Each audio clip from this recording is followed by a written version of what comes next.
Okay, so guys, we have an exam coming up. First exam is next week. It's an in-class exam. The way this course was set up was that it was going to be 4 sessions where required attendance. The first session, if you missed the first session, don't worry about it. I mean, you can't go back and fix that now, so I won't hold that against you. The first session, the exam one, exam two, and then the last session, which is project presentation, basically. So those are the 4 required in-class sessions. The nutrition department decided that they really wanted you guys because they've had issues in the past with people not really picking the material up and really being able to utilize it after they left here. So as we get into the second half of the semester, a lot of what I'm going to be trying to do is encourage you guys to actually apply it on your own. That's why we're doing a project instead of a last exam. So nutrition students have to show up all the time. But the other students, some of them are online. In fact, right now there's about I guess about 4 students that are online right now. They're not required to show up except for those 4 sessions. But so this coming week we're going to be here for this exam. The exam basically is going to cover the material through the first 4 sessions. I'm going to review some of that material for the first half hour or so here. Right? After we review that material, I'm going to introduce some new stuff. I'm not going to put any of the new stuff on the exam. I'll reserve that for the second exam. Okay, so basically what you've done up to week 4, the normal distribution, binomial distribution, those nasty Venn diagrams, histograms, basically some simple use of SPSS and Excel for descriptive statistics, understanding what data types are, and so on and so forth. That's going to be the main brunt of the exam. Okay, it's going to be open book. You can bring anything you want in. You can bring a copy of the textbook if you ever bought a printed out copy of it. You can use it. You can use it as a PDF. You can access anything on Blackboard, but not on the general internet. If it's on Blackboard, you have access to it, but not on general internet, and you can't communicate with each other. So basically, anything goes except for going beyond Blackboard on the internet, or communicating with each other. So anything notes you want to bring in or anything like that are fine. Yes. So like the YouTube video links? You're fine to watch that, but if you're gonna watch them, you got to bring in headphones. I was gonna Yeah. Otherwise, forget it. It'll be chaos in here. Okay. Not to mention the fact you'll drive me crazy. You know what it feels like to listen to yourself on like a recording, right? So you'll make me crazy. Besides everything else. So I think I don't think there'll be a lot of surprises. I'm doing a review session for Bio 610 on Thursday night. I'm also going to try and do another review session exclusively for you guys that focuses on the material on the exam. So if you go to Blackboard, like you see behind me right now, if you go to Blackboard and you go to the discussions board, in the discussion board you will see questions for review, so on and so forth. Actually, there's a new question on there. I'm not going to bother to look at it right now. I'm going to move that up to the top. Any questions you have about the exam, please post them there because I check that frequently. And when I go in and check it, I'll give a detailed response. And chances are, if you have a question about it, somebody else has a question about it all as well. And so we'll all benefit from it. And if you don't have questions, you can go there and just take a look and see, oh, I hadn't thought about that. Maybe it's something I need to take another look at or something like that. Okay, so post your questions there. You can click in there, and when you click in there, you guys can just, I don't know exactly what yours look like. You may look a little bit different. You can create a thread, give it a title, and like, for instance, I have a question on homework numbers so-and-so, or if I have a problem that looks like this, how do I solve it, and so on. And I'll give you as much feedback as I can. Okay? Okay, so let's get to tonight. So I'm going to do some review today. I keep thinking it's night. Okay, so, okay, let me see if I can't. I have a couple of documents here that might be relevant to us that are in tonight's as well.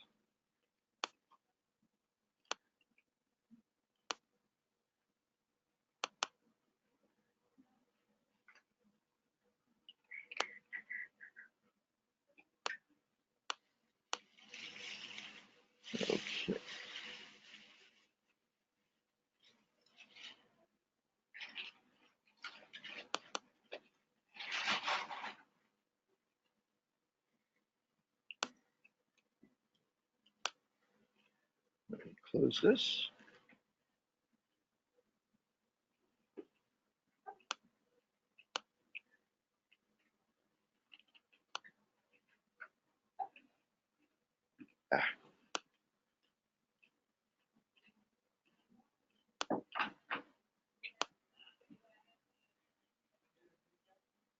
I have a document here called Introduction to Sample Distribution and CLT.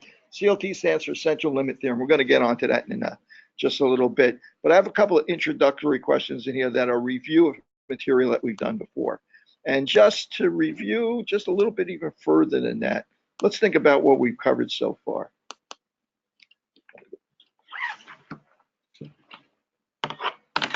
Set this up so I can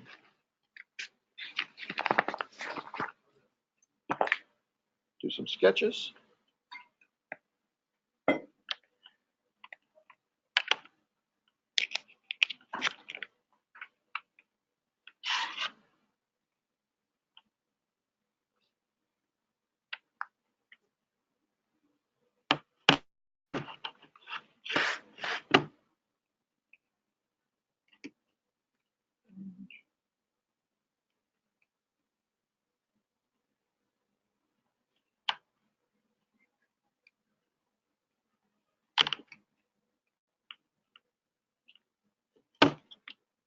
There we go. I think that should work now.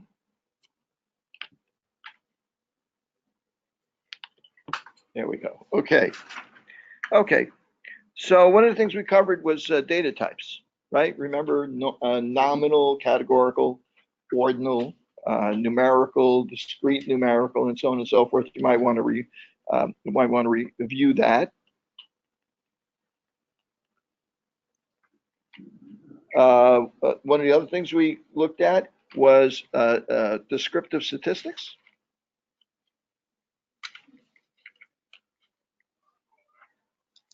Okay, and that included things like for categorical variables, that included things like frequency and so on and so forth, and bar charts and so on and so forth, the way that we summarized categorical statistics and displayed them graphically.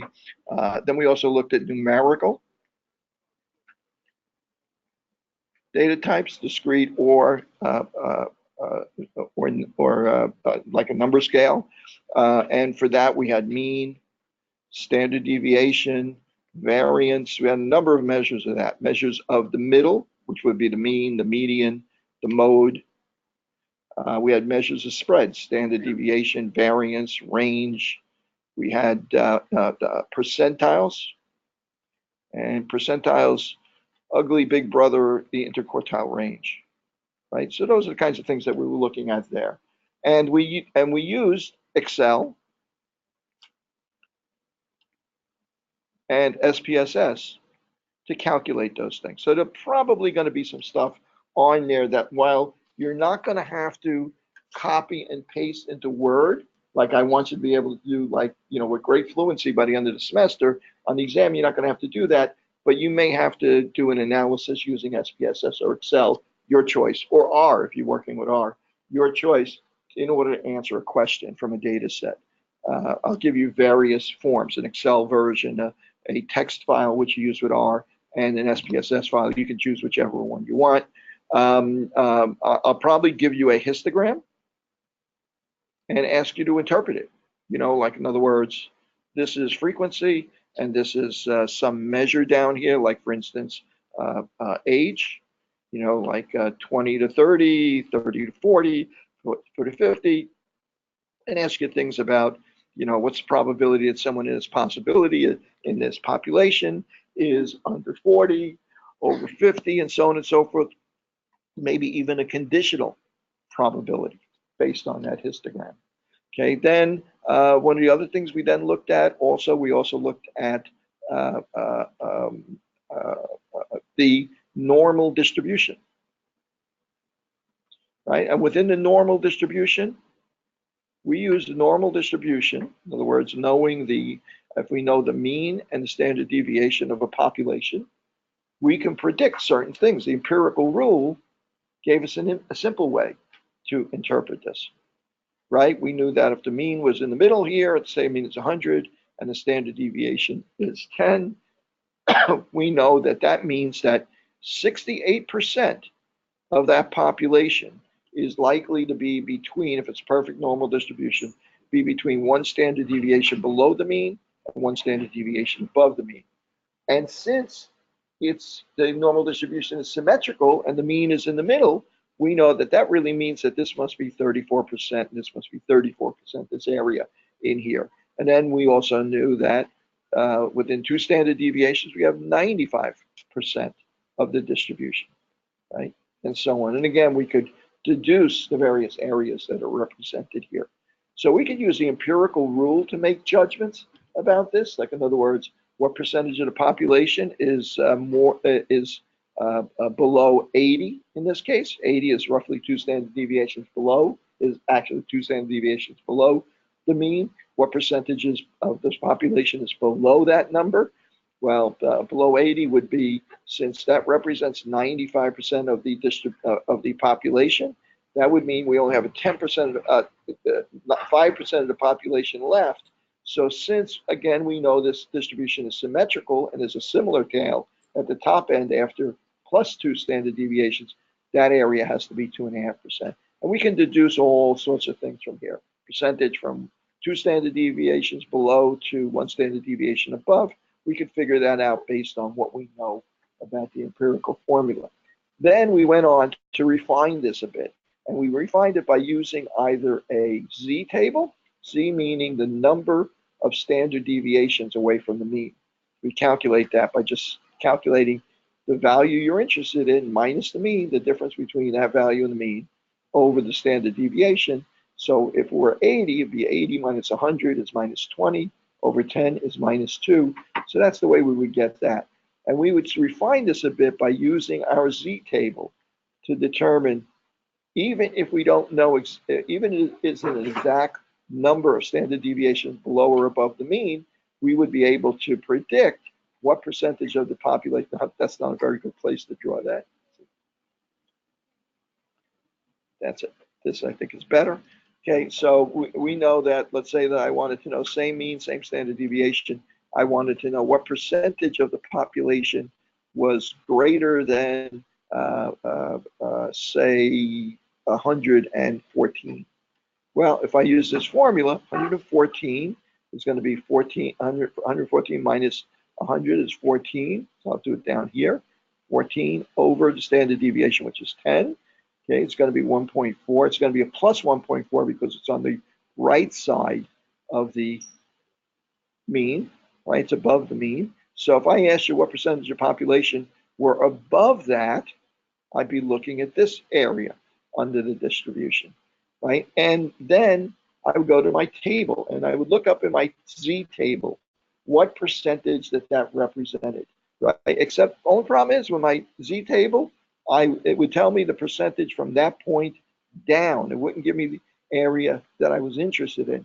Let's say, for argument's sake, that turns out to be 87%. You can then deduce that this must be 13%. Okay, so we can have a number of problems that are based on that. There's two ways you can get these numbers. One is to go to the z-table to look them up, look those areas up. The other way is to use Excel. Excel particularly has two specific functions that you might be able to use for this. One is equals norm. I'll try and make this so you can read it a little bit better. Norm S dist, and norm S dist, parentheses, asks you to put in just the z-score. So if you put in 1.2 here, it will give you the same area, 87% for argument's sake, that you would get from the table. Okay, there's another one, norm dist, right, which is going to ask you a few more things. It's going to ask you the value of x, the 114, the value of the mean, which is 100 in our case, the standard deviation, which is 10 in our case, and it will ask you a cumulative, and you're going to say true to that always, because it's going to give you the area from the value x in this distribution down. This actually helps you avoid having to calculate the z-score, but it works the same way. So you got a couple of, and you have other ways that you can use this in Excel. In one of the sessions, I gave you a sheet, an Excel sheet, with I think about 6 or 7 functions that are specific to the normal distribution. I think one's norm inverse, norm S inverse, so on and so forth. There's some others. A little twist on that is you could be asked to determine, well, what is the value that would represent the lowest 10% of this population? So you need to figure out the lowest 10%. Well, what z-score represents the lowest 10%? So you could go to Excel, or you could go to that the z-table and look up the area that represents the lowest 10%. Look up that z-score, and then once you know the z-score, you can say z is equal to x minus mu over sigma. Since you know z, you know mu, you know sigma, you can calculate what that x-score is, right? So we did a little of that as well. And then finally, I'm running out of paper here. Well, finally, we went through the binomial distribution. And the binomial distribution is very similar to the normal distribution in that it's due to chance. It has a lot of similarities. In fact, you can make predictions based on using it as an approximation of a normal distribution. But for the most part, often we use it to figure out situations where we have specific outcomes that are binomial. In other words, where we can have 2 values that might satisfy a variable. Gender, whether a person has a disease or doesn't have a disease, whether they have an exposure, didn't have an exposure, and so on and so forth. So you might use this, say, in the case of, let's say that I told you that 20% of children in New York City school systems are reading under their grade level, right? They're reading under their grade level. And I asked you in a class of 30 students, what's the probability that you would have 5 or more students that are reading below their grade level? So what do we have here? We have 5 or more students that are reading below their grade level. What's the likelihood of that occurring? Well, in this binomial distribution, we know we can use in Excel the binomial distribution function, binom dist, parentheses, and it's going to ask you first what number of successes that you're interested in. So, but it's going to work to the left again, from the value that you put in down. Since we're interested in what's the probability of 5 or more, right? Well, that's going to be from that value to the right. So if we want to know 5 or more, we would actually put in 4 successes out of 30 children, 30 trials, and the probability of any individual child reading under grade level is 0.2, and then we would put in true to give the probability for 4, 3, 2, 1, or 0 children out of 30 being reading below grade level, all put them together. And since we know what the probability of having 4 or less, then we can just subtract that for 1 and answer the question of what's the probability of 5 or more. Okay, so I didn't give you the simplest versions of all the stuff that might be on the test, but just so you know that this is the direction that we're going. Okay, so practice it, go back and look at some of this stuff, and if you have issues with it, make sure you mention in the discussions board and review section that you want to cover binomial distribution or this kind of problem. If you have a specific problem or a type of problem, the more specific you are, the better I can address it as well. So make sure you put that on there. If you're a little shy, you can always email me. Make sure you put PH750 in the subject line so I don't miss it. So I'll be glad to answer it. But I really prefer you put it on the forums because then everybody benefits from it. Not to mention the fact I only have to answer that question once instead of 27 times. Yes. The last question that you did, yes. You wrote 4 because it was 5 or more. Right. So if it was 6 or more, you would have five. wrote 5. Exactly, because that'll give me the probability 5, 4, 3, 2, 1, or 0. Right. So that leaves everything above 5. So since I want 6 or more, it's kind of a word problem a little bit. If I had said less than 3, right, you'd do 2. I would use 2 because I want the probability, even though that would mean that less than 3 would be 2, 1, and 0. You can always, if you don't trust it, you can always just do it for all of them. In other words, 0, 0 and say false, only give you the probability for 0. 1, false, gives you probability for 1. 2, false, gives you probability for 2, and then just add up the ones that you want. Of course, this problem would be kind of a pain to do that in, because 5 or more, you'd have to do it for 5, 6, 7, 8, 9, right? Wouldn't be practical. So it's a lot easier to use cumulative. And the reason why you always use cumulative in norm s dist and norm dist is because you're always dealing with an area to the left. You're never looking at just that one value, the probability of being, 5 years old or something like that, or weighing 110 pounds. You're always looking at the probability of being less than 110 pounds, more than 110 pounds, right, and so on. Okay, so I think that covers 90% of what's likely to be on the test. There'll be a little, oh, I forgot one area. What did I forget? Because it's a little bit off base, right? It's a little bit different than the rest of the stuff we did. Anybody remember? We did one other thing that this semester was actually one of the more interesting things that we did. Diagnostic tests, right?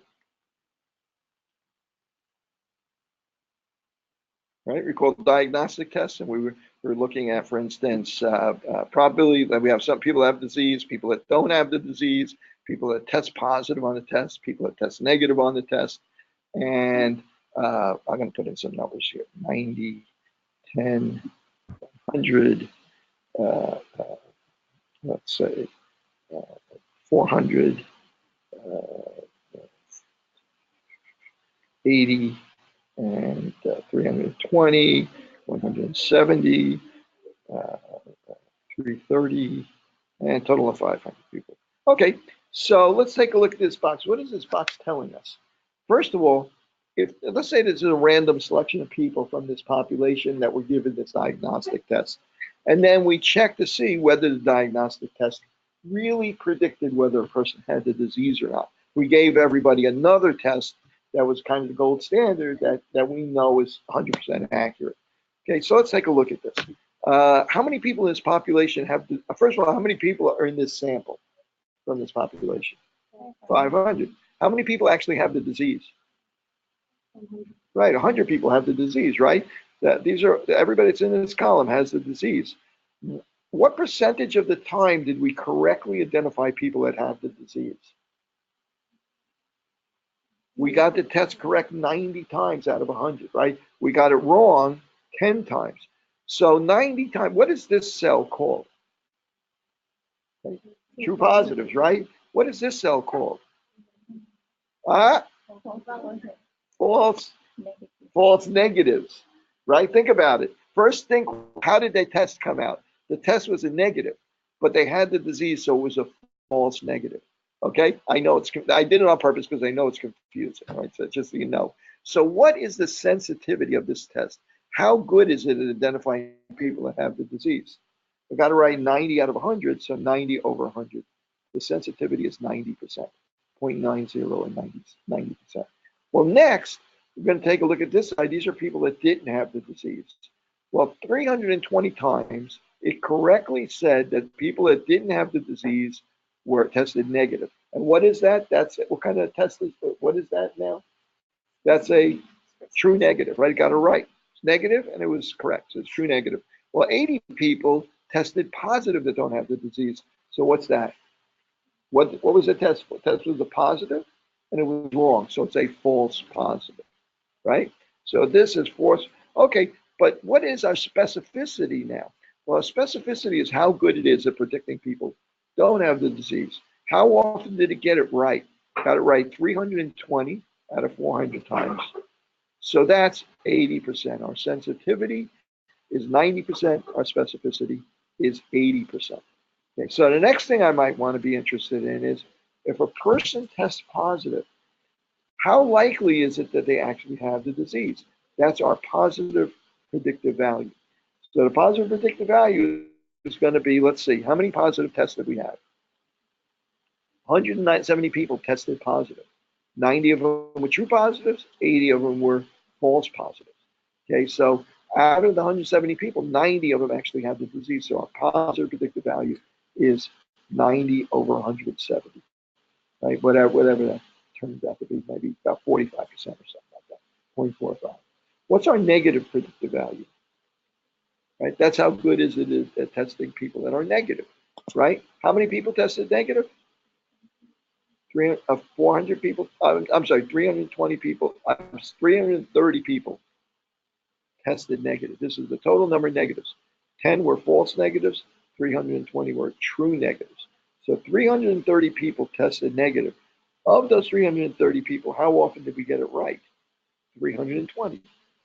So 320 over 330. So whatever it is, 95%, 98%, something like that. Right? I'm going to say approximately 98%. Right? So that's our negative predictive value. We do have a formula that we can use that you can look up. I'm not going to do it now. You can look up, or you can just take the sensitivity, specificity, and the prevalence. What's the prevalence of this disease in this population? Out of 500 randomly selected people, how many people had the disease? 100. So the prevalence was 20%, right, in this population. So we do have a formula you can use that's a little hinky. It works. You got to be a little bit careful with it, where you can use the sensitivity, specificity, and the prevalence to short circuit this chart and just bring you right to the positive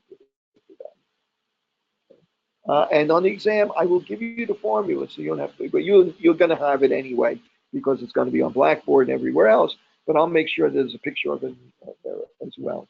But you got to practice it because trust me, it's easy to get wrong because it's really kind of a hinky formula. Okay, so I think that's pretty much.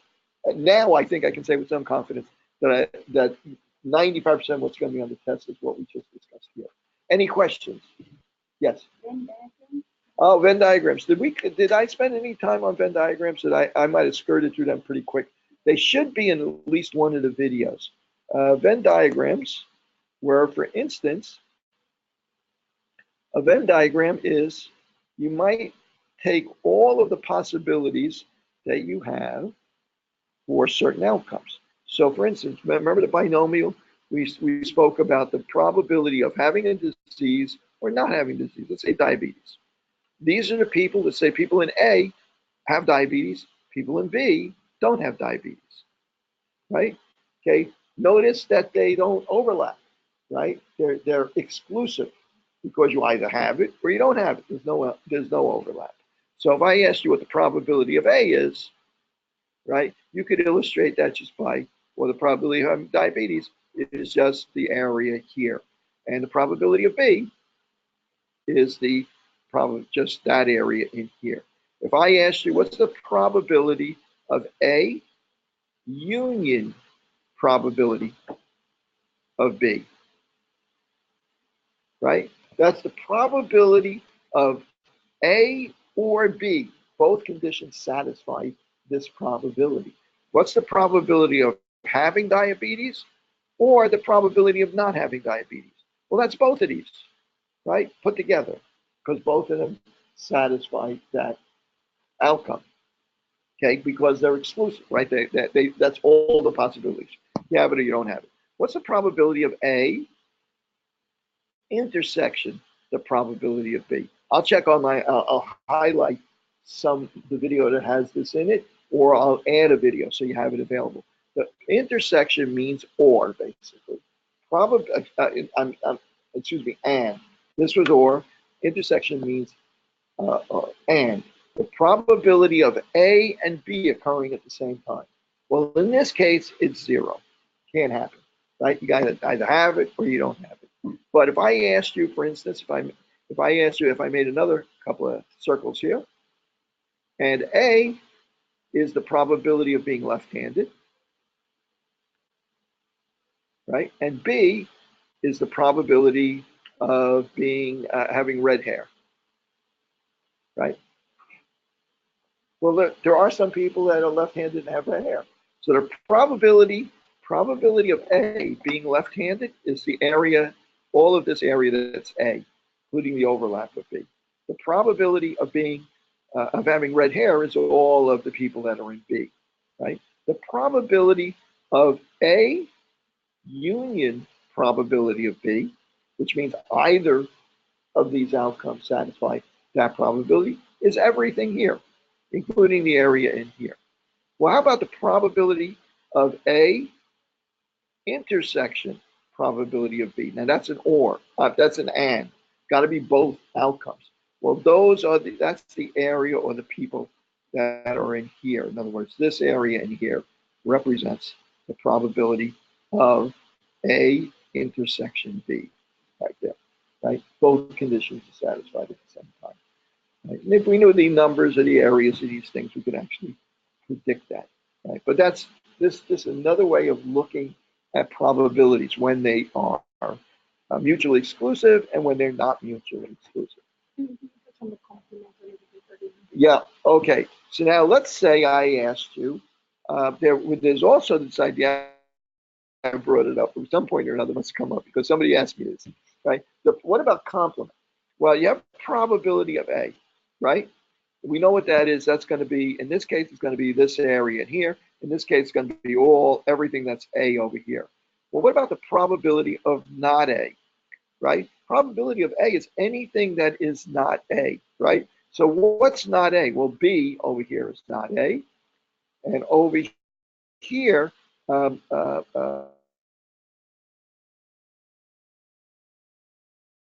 here represents the probability of people that are not A, right? This area of B. This overlap includes people that are that include A. You could also you could also show this way. Let me do this another way. Probability of not A would include just the people that are not part of A that are in B or outside of this whole thing. Another way you might see this is the probability of B, right? Intersection, the probability of not A. Make that a little tick mark, it's not A. Right, well, what is that? That's a probability of B, right? But we're excluding anybody that's also A, right? Probability of B and not A, but also not A. So that's this area in here. Okay, so complement just means not. People, or the probability of people or things in this universe that are not A. Like I said, I'll put up a video on this, or I'll highlight an area that, because it's been a while since, so I know I may not have brought it up physically here in class, but I'm pretty sure that somewhere there's a video on one of those. I put a lot of extra video. Yeah, I'm gonna, as the semester goes on, I'm gonna streamline that a little bit. A lot of weeks I put up extra videos from previous classes, like tonight. You saw that there's videos of like 4 short lecture videos. I put them up there in case anybody wanted to kind of preview the class a little bit, right? So I'm going to review that material anyway here, but if you wanted to, you could also look at the way it was presented last semester or last year or something like that, or even look at it before we actually come to class. So I'm going to try and separate that out separately, maybe in a separate folder to make it a little less confusing about what we covered in class and what's like extra material that's there kind of like optionally. Okay, so any other questions about this, about the exam? Yes, you can bring in your own computers if you want, or you can use the school computers. It's going to be on Blackboard. You take the exam actually on Blackboard. What's that? Yeah, the 2 hour, whatever this weird time is that we have, 1:10 to whatever, 3:40 is it? 3:40, right? Am I right about that? Yeah. Yes. For the SPSS, so that would actually be required to use it. You could use on any of the problems. I will give you 3 data sets. I'll give you Excel, a text file which you can use with R, and an SPSS data file. Right? So, yeah, I'll give you 3 versions of the file. You can choose to use Excel, SPSS, or R, whichever you feel most comfortable with. And you can use these computers, or you can use your own computers if you want.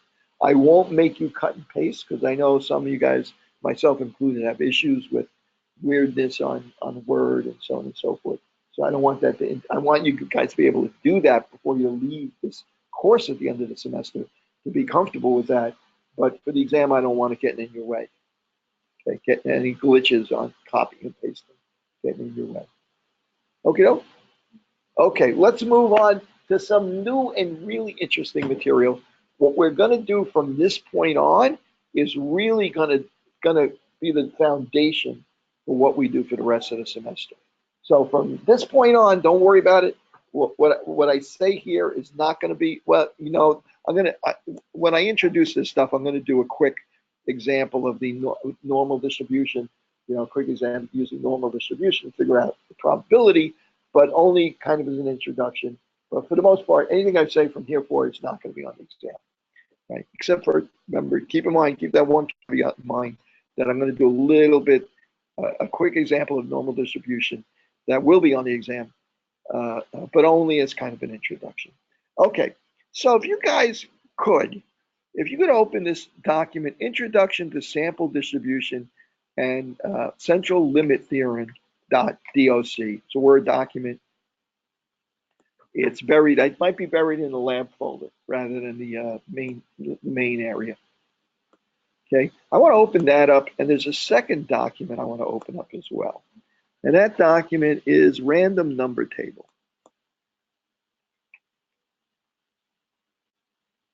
Okay. Okay, so we have those two available to us. Drop them on your desktop, so they're available to you.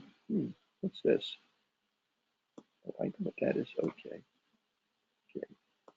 Yep. Make sure you have them available to you. But I'm going to start out by introducing this with a couple of little sketches.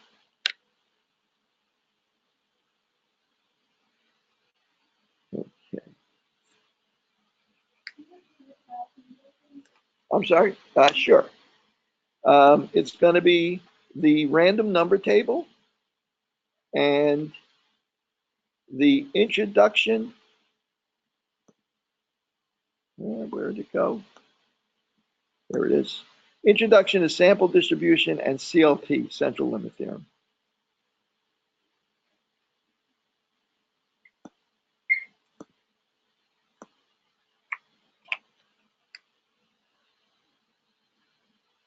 Okay, so I'm going to draw a population. This is a population, let's say it's the entire United States. And this is the average blood pressure for everyone in the United States. I'm going to say 80. Which one's lower? Diastolic? Diastolic's the lower one, right? Okay, this is the average diastolic blood pressure for everyone in the United States. It's 80. I'm going to assume for the moment it's normally distributed. Probably isn't, maybe, but it may be close, right? That's a possibility. Let's assume for the moment that the mean for everybody in the United States is 80. And the standard deviation, the variability within the United States, is, I'm going to call it 5, right? So if I were looking at the empirical formula, that would tell me that the 95% of the United States population has a diastolic blood pressure between 70 and 90, for argument's sake. And that 2.5% are above 90, 2.5% are below 70, and so on and so forth. I could draw some certain conclusions about that, right? But overall, it's 80. So one of the things about this average blood pressure for an entire population or standard deviation for an entire population is this is all fantasy. We will never know this, right? If we have a population and we're interested in what the average blood sugar level is for seniors over 50, we're never going to find that out because we're never going to have the resources to measure everybody. The only way to know the average anything for any population is to measure everybody. Anything else that you do from a sample is an approximation, is a guess, right? And when you take the sample, sometimes you're going to get, your sample is going to give you a mean that's a little below. Sometimes it's going to give you a mean that's a little above. Almost never it will give you the exact mean for the population. That's really, you'd have to be incredibly lucky to take a sample and get exactly the true mean of the population, right? So we're behind the 8 ball when we take a sample, right? If I go out now and I say, you know, let's say I'm going to put this in a box, right? I'm going to put this in a box and the Venetian blinds here, I'm going to close the Venetian blinds. I don't know that. I go out into the population of the United States, I randomly sample 100 people. Maybe I stratify it. Maybe I take 3 people from big states, 1 person from small states, whatever, but I select them randomly. We're going to talk about random in a second. Select them randomly. I get 100 people. My sample size is 100. And turns out my mean is, let's say it turns out to be 82, right? And my standard deviation of my sample, the 100 people that I have, my standard deviation turns out to be 6. That's what I got for that sample, right? Well, 82 is pretty damn close to 80, right? So it's not so bad, right? And the standard deviation is pretty close to 5. In fact, the nature of sampling is that our sample mean, X bar, is going to approximate our population mean. If we didn't believe that, we wouldn't bother to sample. If you waste the time to sample, if we thought that there was no relationship between the true population mean and the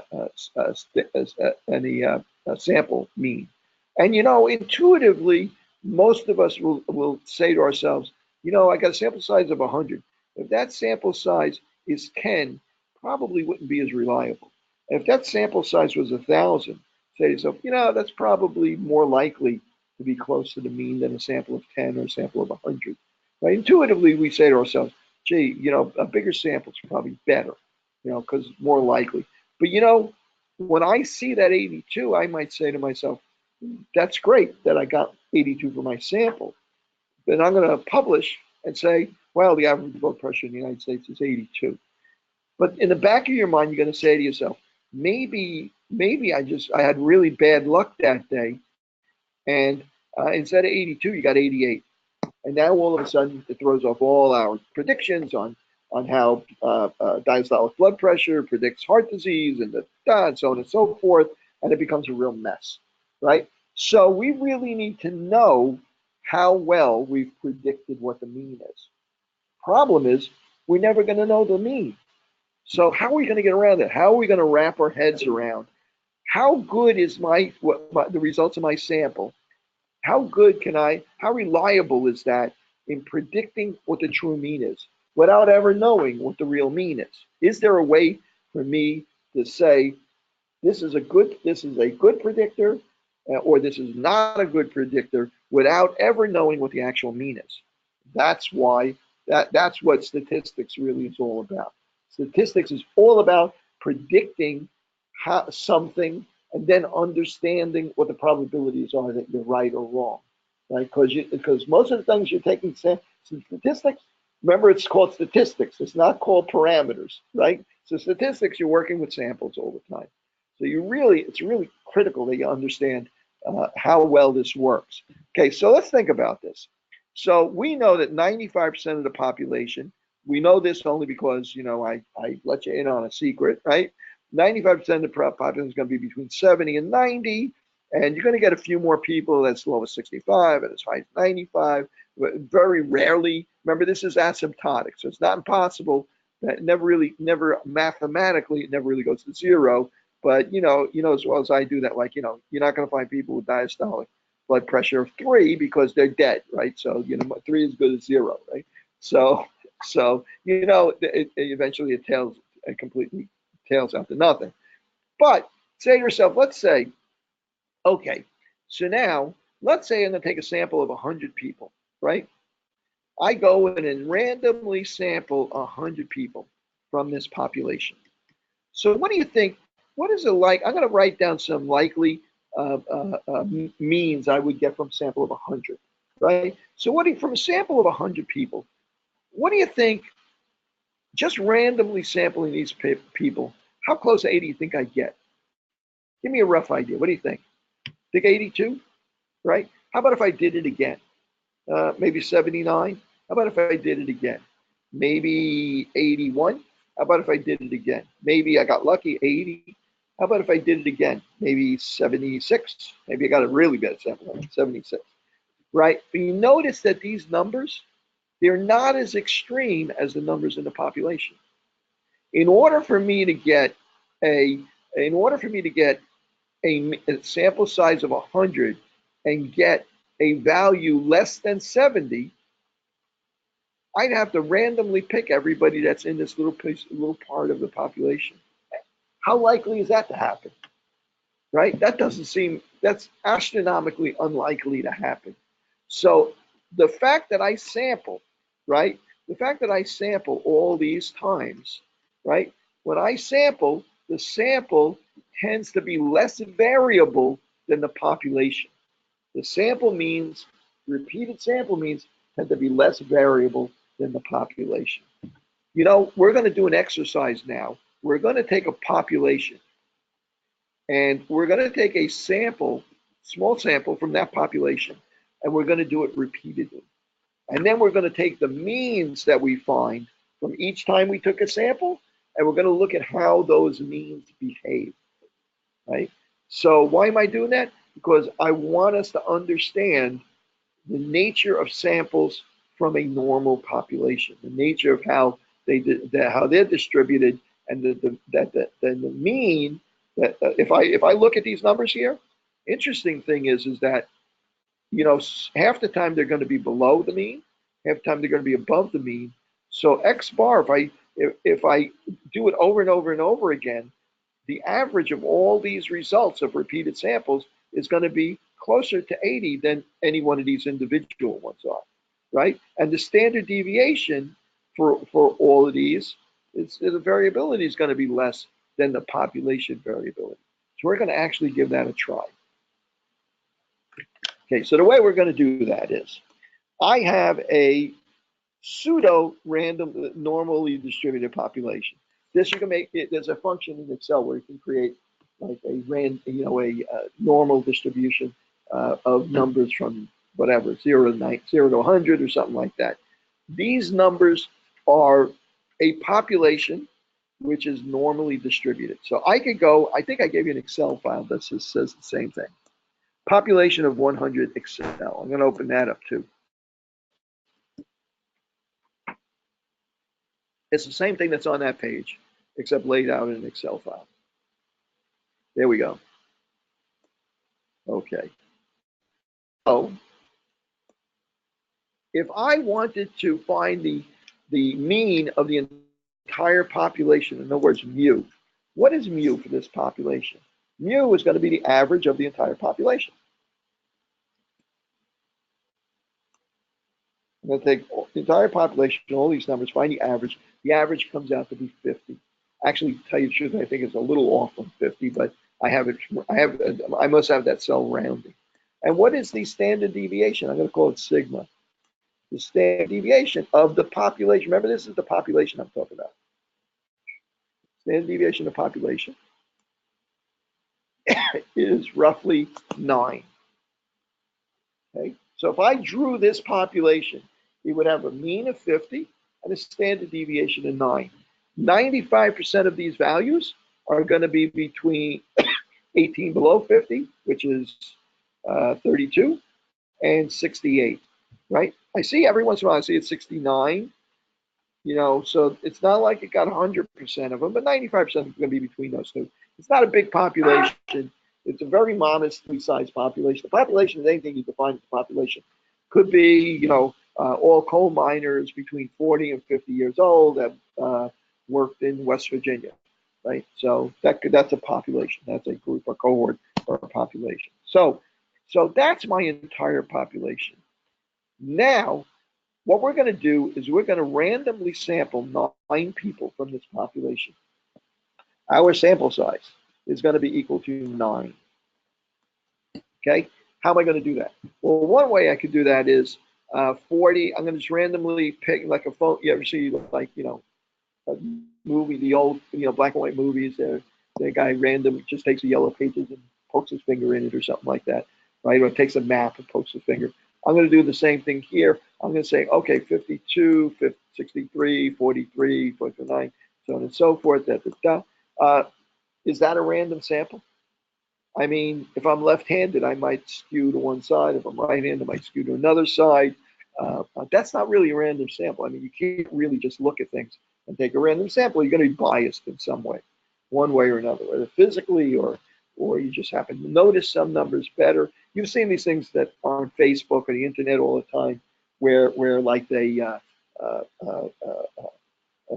they show you a picture or a sentence or something like that, and they go on about how immediately you go to the word elephant for some reason. It's the middle of a paragraph, and then it says, what kind of animal is in here? You know it's elephant because you saw the word elephant, because your brain just, this is what your brain works. It's biased to look for an unusual word in a paragraph or something like that. Or, these things where you have a sentence where it says, so on and so forth, and then there are two words that repeat, like the, and it says, oh, what's wrong with this? And you look at it for a half hour until you realize that a repeated word twice, because your brain automatically fixes that, eliminates one of the two, so you don't even really notice it. So you can't rely on your judgment to create random stuff.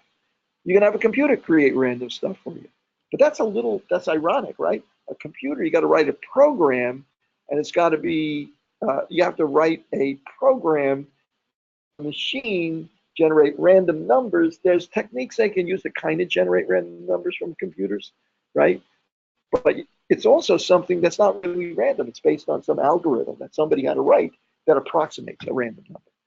In physics, sometimes they use the rate, the frequency that particles are released from a radioactive material to predict, to generate random numbers. In other words, if it takes 3 seconds for a particle, then 1 second, and 2 seconds, and 1 second, and so on and so forth, they can use that kind of random generation of particles to generate random numbers. Well, the other thing that you opened up was something called the random number table.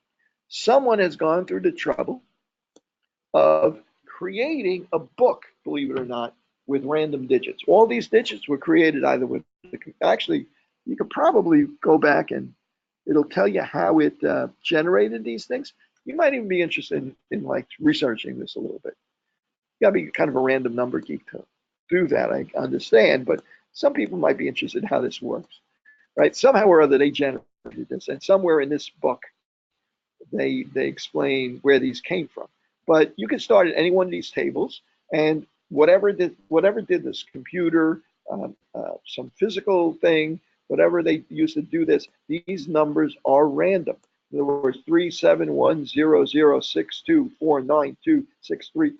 They've been generated by something that is arguably either random or close to random. Okay. Well, instead of using our judgment to decide which 9 numbers to pick from this population, we're going to use the random number table. The way I'm going to do that is, notice that I numbered the rows and columns. So 61 is 0, 0, and 40 is 2, 2, and 46 is 2, 5, right? Rows and columns. So what I'm going to suggest you do is you start out here, like this would be row 3, column 7. This would be row 1, column 0. This would be row 0, you got to go across or down. Row 0, column 6. Row 2, column 4. Row 9, column 2. Don't start where I started, right? Everybody started in a randomly chosen place in here, and use that to select 9 numbers. Like, for instance, 37 would, first number would be 54, and then 00 would be 61, and then 06 would be 58, and so on. So I want you guys to get 9 numbers and shout out the average. Take the average of those 9 numbers and shout it out to me. And I'm going to open up another Excel sheet. Or actually, I use that. Okay, I'm going to scoot this up. I'm going to do it myself too. So I do it here. I'm going to start out with the one I just did. 3, 7, 4.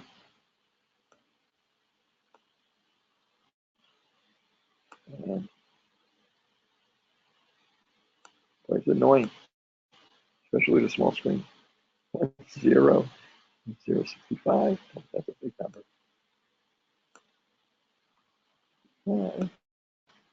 And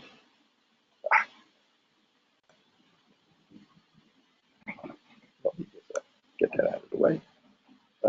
06, 58,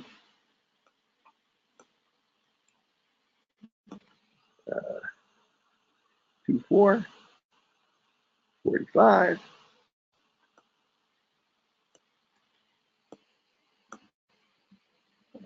Yes.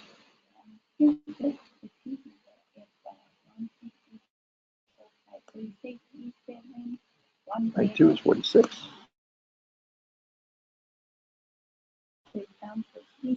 Yeah, don't start there. Start someplace else because I'm doing that one. Okay. 2, 8. Yes. I choose 2, 8. Then 8. Yeah. And then the next one I say 1, 7. Is that how it works? Yeah, any way you want. If you want to go vertically, horizontally, and so. And then the next combination is 7, 7. Yeah. I have to use all the numbers in there. You can use it any way you want. Oh, You can go okay. vertically, you can go horizontally, because any way you go, it's going to be random. Right. Oh, Okay. I lost track of where I was there. No problem. Okay. I'm going to go to the next row now. 5, 3, 2, and let's see, 40 is 65. And 61 is 42. I need one more.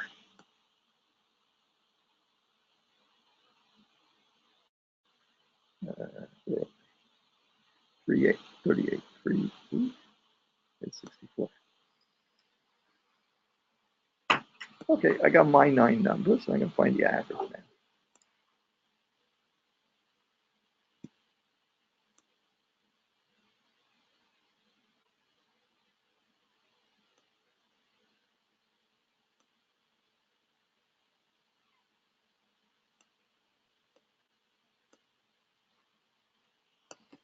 Okay, so when you get it done, yell a number out to me, the average.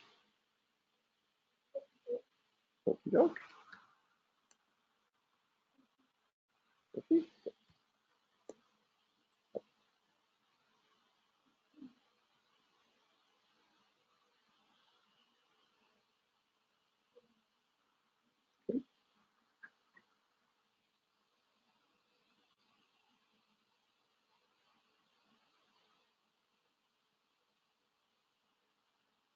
By the way, you guys online, if you want to, you could join in on this.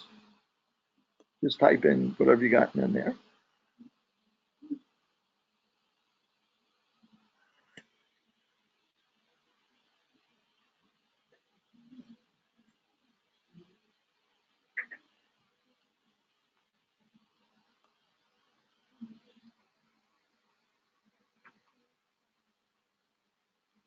I'm gonna wait a little while. I need a few more to kind of make it work.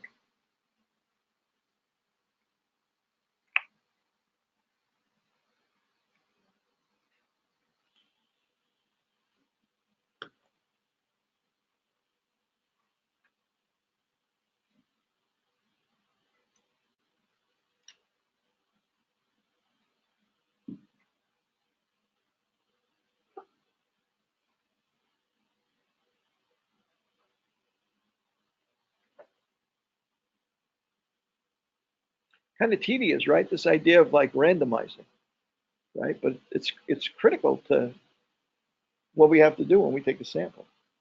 53. 53, okay.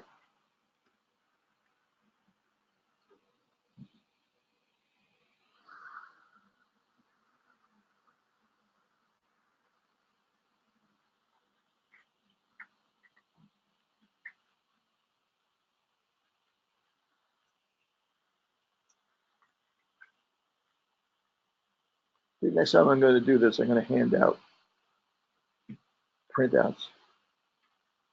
Because going back between different windows on a computer can be a little bit frustrating, right?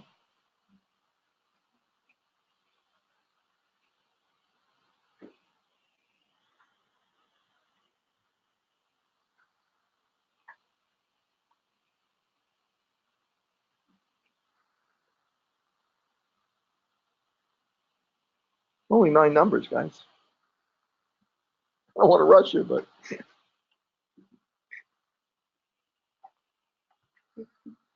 how much? 50. Okay, 50. Okay, good.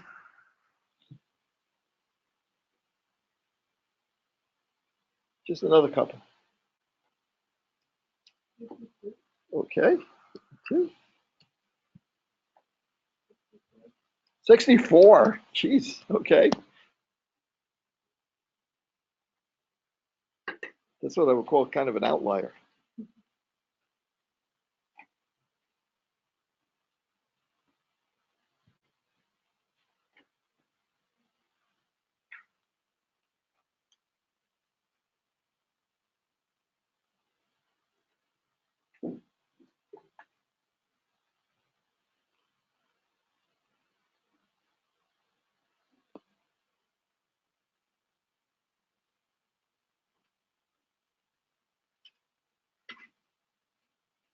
Okay, I'm gonna take what I got. So for now, because I don't want to kill too much time on this.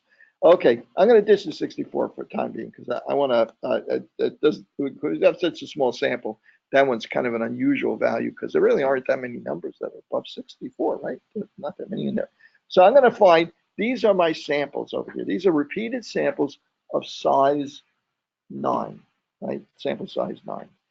I'm gonna take those samples, and I'm going to find the average of those samples. The average of those samples comes out to be 52. Well, it's not a terrible approximation considering it was only sample size 9. It's not a terrible approximation of the true population mean, which was 50.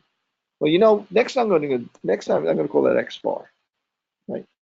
Okay. Next thing I'm going to do is I'm going to take the standard deviation of the sample means. Okay, and that's equal to standard deviation, SDDEV, parentheses, standard deviation of these numbers. And it comes out to be 2. Actually, I'm just going to format that cell so I can see if it's 2 or 3 or number. Let's see that a little bit better. Oh, it's 2. Oh, look what happened here. What happened here is that the standard deviation of our samples, our sample means is much narrower. The spread of our samples is much narrower than the population standard deviation. In fact, there's a mathematical relationship between the variability of the population standard deviation and the standard deviation of the sample means. If we took repeated samples of size 9, sample size 16, and so on and so forth, as it turns out, the standard deviation of the sample means is the square root of the standard deviation of the population. So if the population standard deviation is 9, if I took not just 7 or 8, but if I took thousands of repeated samples of size 9, and I drew a normal distribution, the standard deviation of those many, many, many repeated samples of size 9 would be 3 if the population standard deviation was 9. I don't know who went out to use the restroom, wherever. They just missed the most important thing I'm going to say all semester. So when they come to repeat it, right? You get that? In other words, we can predict, if we know the mean and the standard deviation of the population, we can predict what the distribution of repeated samples of a certain size, what those means are going to look like for those repeated samples. Okay, so I'm going to go back to my sketch pad.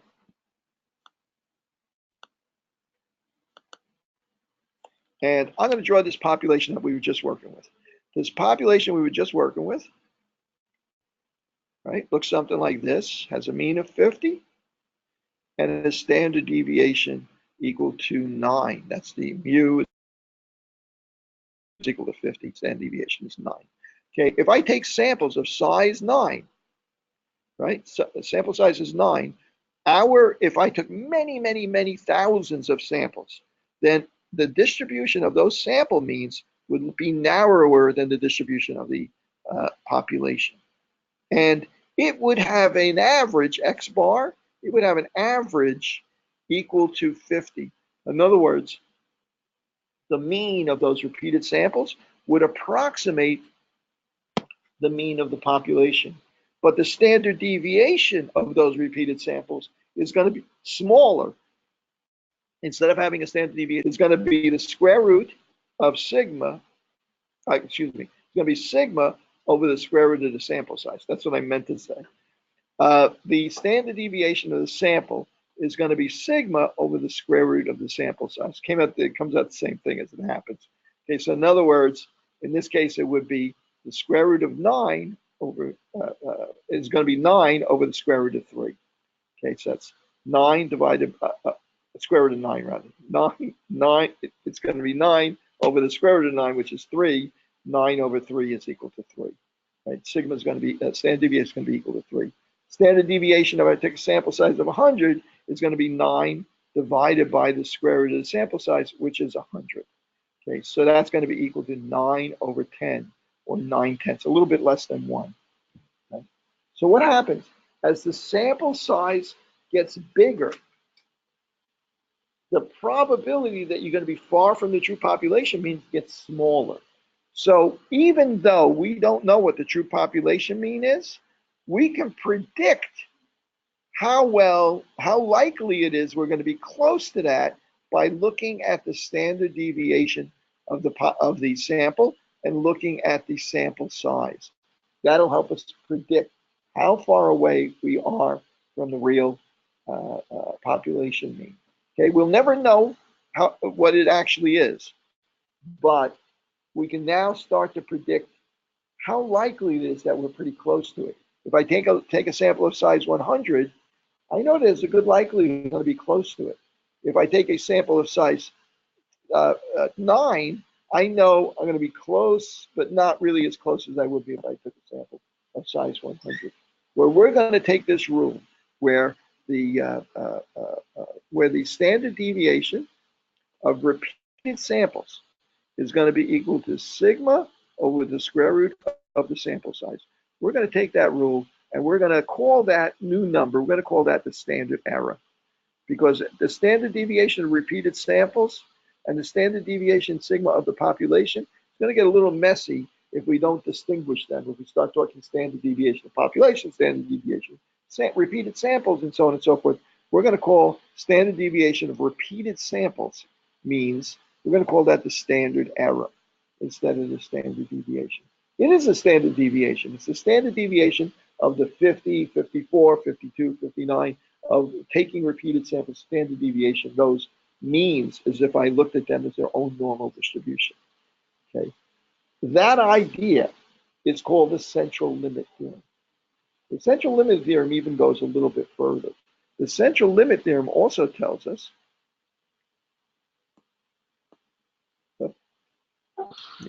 escape here, get rid of this. The central limit theorem also tells us something else interesting. It also tells us that, let's say that the population is not normally distributed, it's skewed. If I take repeated samples from that population, say of size 9 from this population, and then I graph all of the means, I make a normal distribution of all of the means of the samples that I took. Well, it's going to be narrower, but in fact, it's also going to be closer to a normal distribution. And if I take an even bigger sample size 100, well, even though this is skewed, my sample means will be virtually normal and symmetrical. Why is that? Because, as you can imagine, half the time we're going to be taking values from the left of the mean, half the time from the right of the mean. So this skew is going to have less and less influence the bigger the sample size is, particularly when we regraph this. Even if the sample is, if you take a big enough sample, even if the sample is like really weird, right, you'll still get a normal distribution. So the central limit theorem does two things for us, two big important things for us. Number one, it gives us a relationship between the spread for the population distribution, and it gives us a relationship between population distribution and the distribution of means of different sample sizes of samples from that population.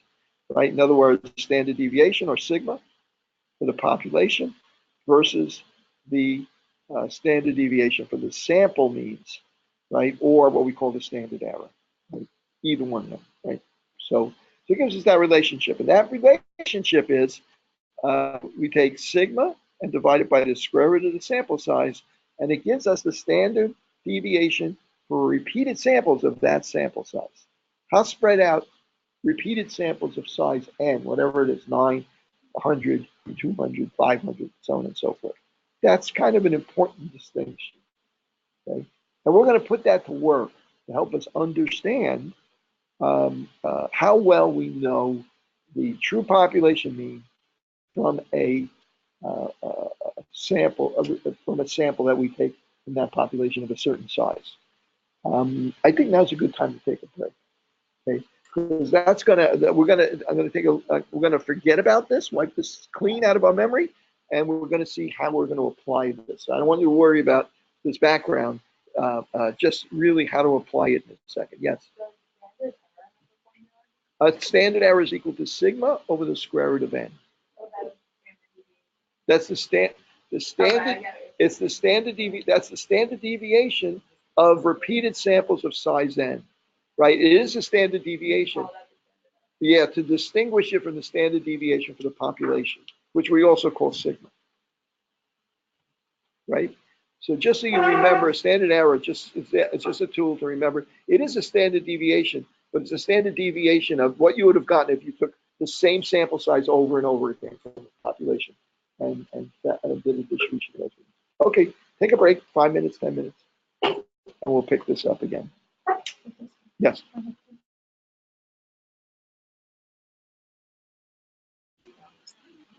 This conference will now be recorded. Got any questions online? Oh, I got a 53 online. Thanks, Morgan. I didn't see that. I would have included it. Sorry. Okay. Okay, so let's. I'm going to step back a little bit so we can again distinguish between what we know about populations and what we know about samples from populations, repeated samples especially. Okay, so I just want to clarify again that the relationship between the population, say this is the standard deviation, and this is the mean, and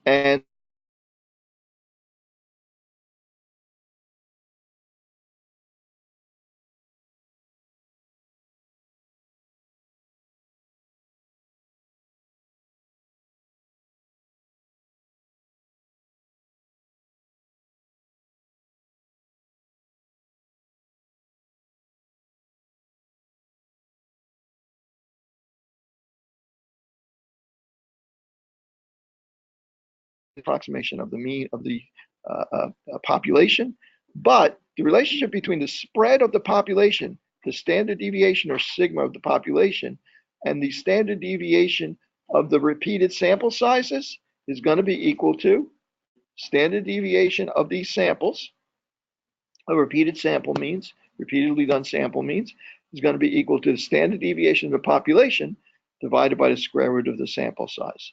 We give this a special name. We call it the standard error, right? But it is a standard deviation. Just we do it to distinguish between a real standard deviation of a population or the standard deviation of a single sample, for instance, that we might take, right? We give this kind of a special name. So sigma over the square root of n, what does that tell you? That tells you there's less spread in the variability of these sample means, the bigger the sample size is. Bigger sample size becomes, the smaller this standard deviation or standard error becomes. Okay, so let's actually put this to work. Okay, first thing we're going to do is just a regular example that we've done before in the past. Total cholesterol values for a certain population are approximately normally distributed with a mean of 200 milligrams per 100 milliliters, and a standard deviation of 20 milligrams to 100 milliliters. So 200 is our mean, and our standard deviation is 20. Okay, so I'm going to draw that population.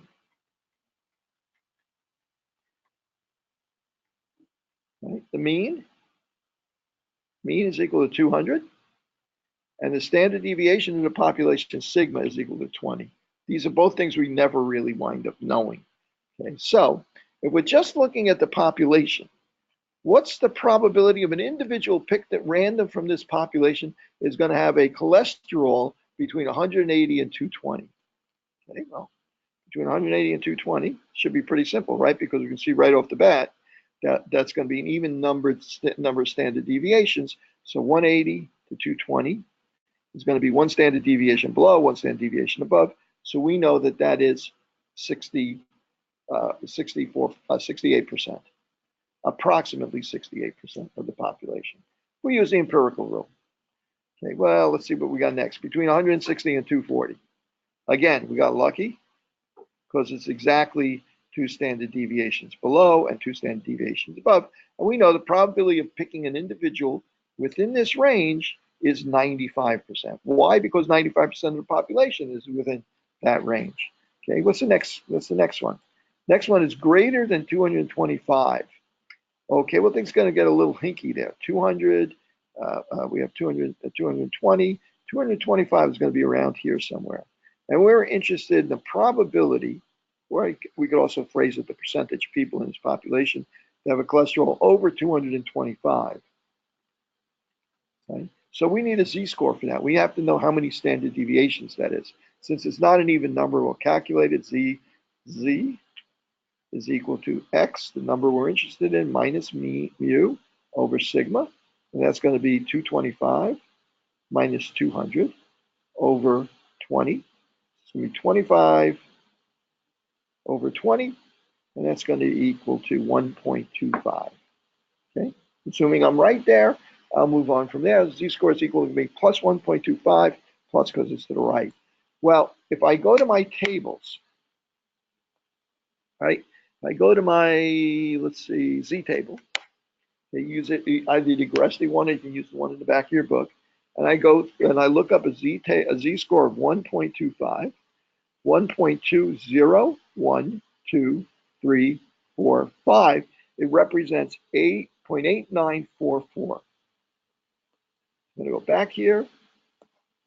So 0.8944. The only thing is that 0.8944 represents the area to the left of that value, Z value 1.25. So that's 8944. So the area to the right of that's going to be equal to 1 minus 0.8944. And that's going to be equal to, I'm going to 0.1056. Looks like, I'm guessing it's somewhere in that area, right? It's going to be about 10%, right? So that represents this area. Okay, I needed the Z table to figure that out because it's not, I can't use the empirical rule because it wasn't an even number standard deviation, an integer number standard deviations above or below the mean. So I was able to use the Z table. I could have used the Z table for -1 to +1 and -2 to +2 because it would have been more accurate if I wanted to. But for my purposes, I think I'm okay with the empirical rule when that occurs. Okay, the other thing I could have done is I could have gone to Excel, and if I had calculated the Z-score, I could use equals norm S dist parentheses and put in, notice it's asking me for the Z-score. It's tiny, but it's there. Asking me for the Z-score. If I put in 1.25, positive 1.25, it gives me the same number, 8944 when it's rounded off. Okay, I could also use equals norm dist parentheses. In that case, I don't have to calculate the Z-score because I can put in just X, 225, comma, the mean, which was 200, comma, the standard deviation, which was 20. And then for cumulative, in this case, I always say true because I'm always looking for an area to the left, and it'll give me the same thing. I could use either one of those values. You can play this back. I'm going a little quickly, but you can always play this back later on. Okay, so, and we are recording, yes. Okay, so, yes. No, I'll show you what happens if you put false. If you put false here, right? You get a tiny number. In fact, it's really not even legitimate. That number represents really just a straight line at exactly that value, right? It doesn't give you the area to the left. That works the binomial because the binomial, you want to know this, that you want to know the probability of exactly 9 people, right? And that's like a real probability. But this is the probability of getting someone that's exactly 225, which is almost impossible, right? Because you could be 224.99, or you could be 225.01, right? But exactly that value is very low probability. So you never use false here. You always use true on this, on when you're dealing with this with this particular function. Okay, so just make sure you use true there, and it'll give you the area to the left of that value. Okay. So now what's the next thing it asks me for? Let's see, we'll go back here. The probability of being less than 150. Okay, let's go back here. Probability of being less than 150. So 150 is all the way down here. So what's the z-score for 150? Z is equal to 150 minus 200 over 20 is equal to 50 over 20, which is equal to negative 50 rather. Negative 50 is negative 2.5. Okay, so that's more than that's 2.5 standard deviations to the left. That's going to be a small percentage there, right? So we're going to look at that area there, negative 2.5 z-score. Right, well, I'm going to go to my z-table, and negative 2.50, negative 2.50 is less than 1%. It's 0.006. So the probability of selecting someone that's less than 150 cholesterol is going to be 0.006 or 0.6%. Okay, and let's do the last one. Let's do the next one. The probability of being between 190 and 210. Well, now this gets a little messy, and messy enough that I'm going to start with a fresh sheet of paper. What was it again? 150 and 190 and go back and look. 190 and 210. Okay.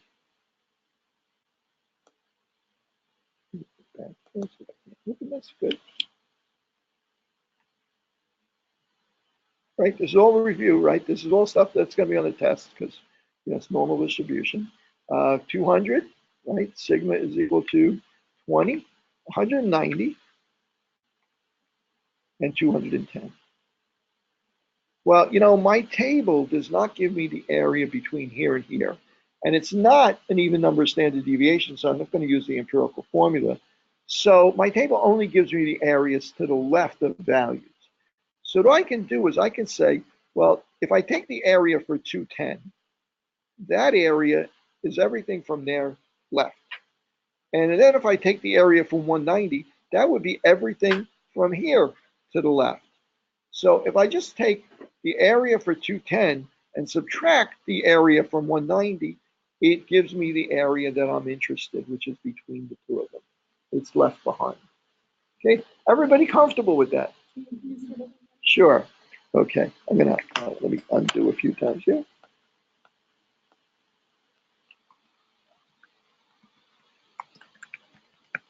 That doesn't step up. I went back too far.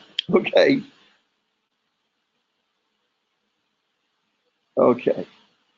So the mean is 200, and standard deviation is equal to 20.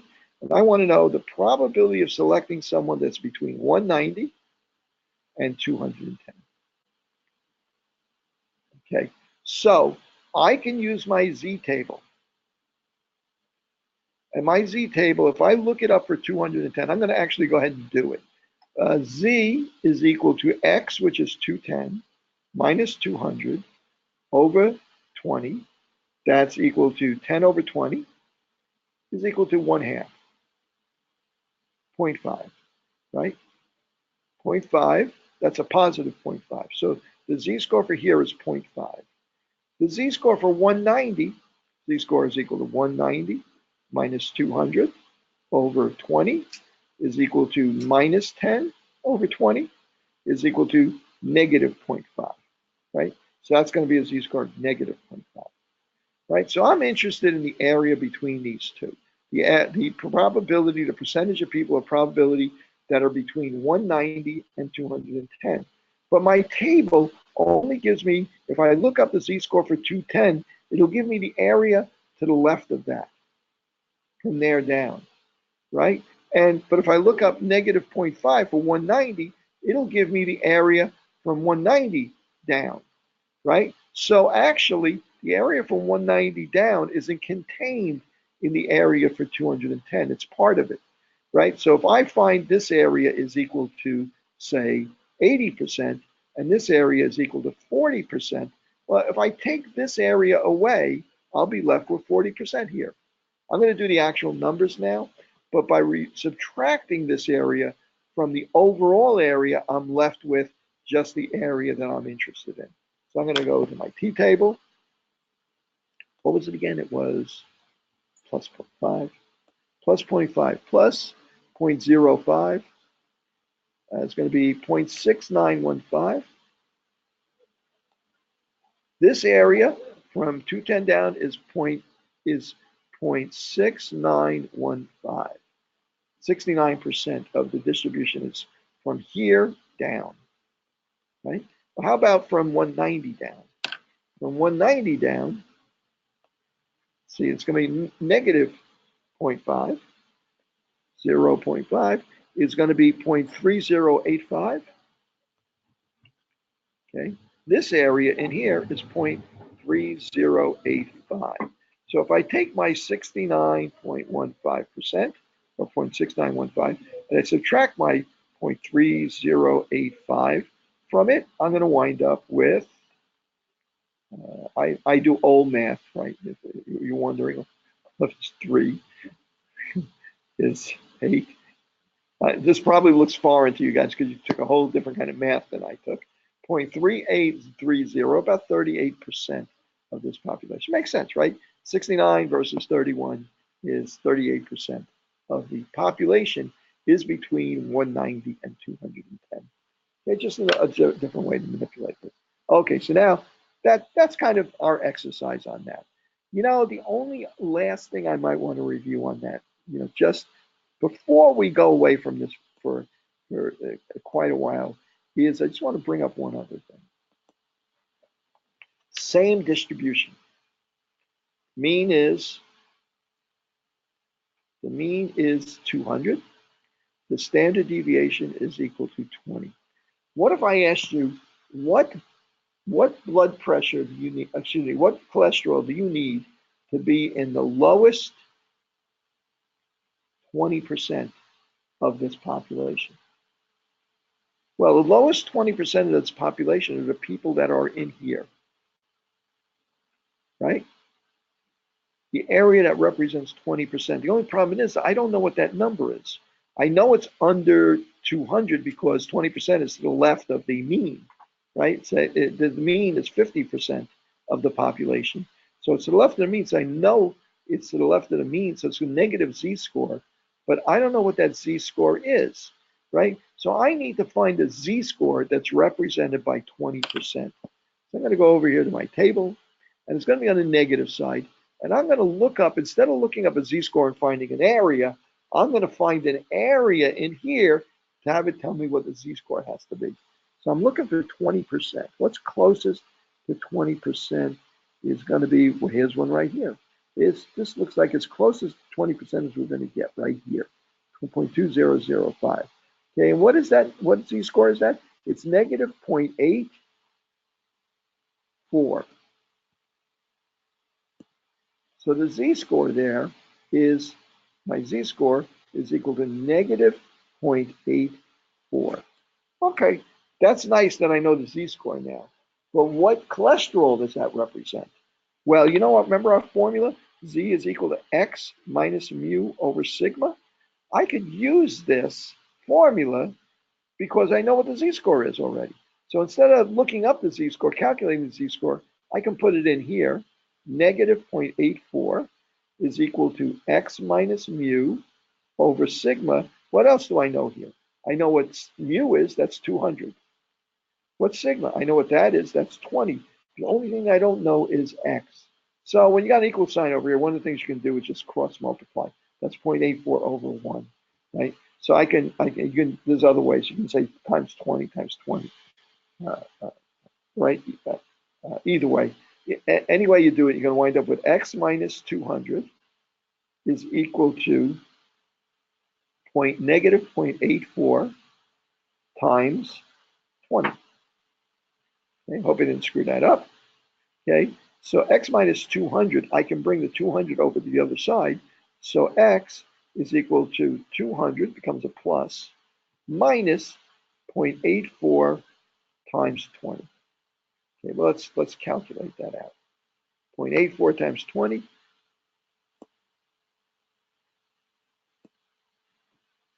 Okay, 0.84 times 20 is equal to 16.8. I'm gonna put that into memory. I'm gonna clear this, and I'm gonna say 200 minus this quantity, which was 16.8. And that comes out to 183.2. So the cholesterol that corresponds to a z-score of negative 0.884 is equal to, what did I say was 160? Oh no, 180. I forgot what it was. 183.2. Yeah, 183.2. 183.2. Right, so I can use the table backwards. Good, we beat that to death. Let's go and move on to the next question now. Okay. All right, so now let's say we take that same population and we take a sample of size 25 from that population. What's the probability that the mean of the sample that we take of size 25 is larger than 204 milligrams per 100 cc's? Right? 200, let's see, 200, my goodness. Take a sample size from that population of size 25. Well, what do we know now about samples? We know that if this is the population,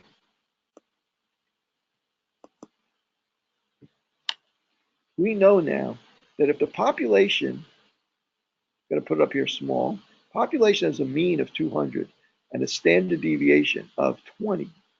If I take repeated samples of size 25, this is what the distribution of those samples is going to look like. The distribution is going to be the same as the mean, right? It's going to approximate the mean, but the width is going to be narrower.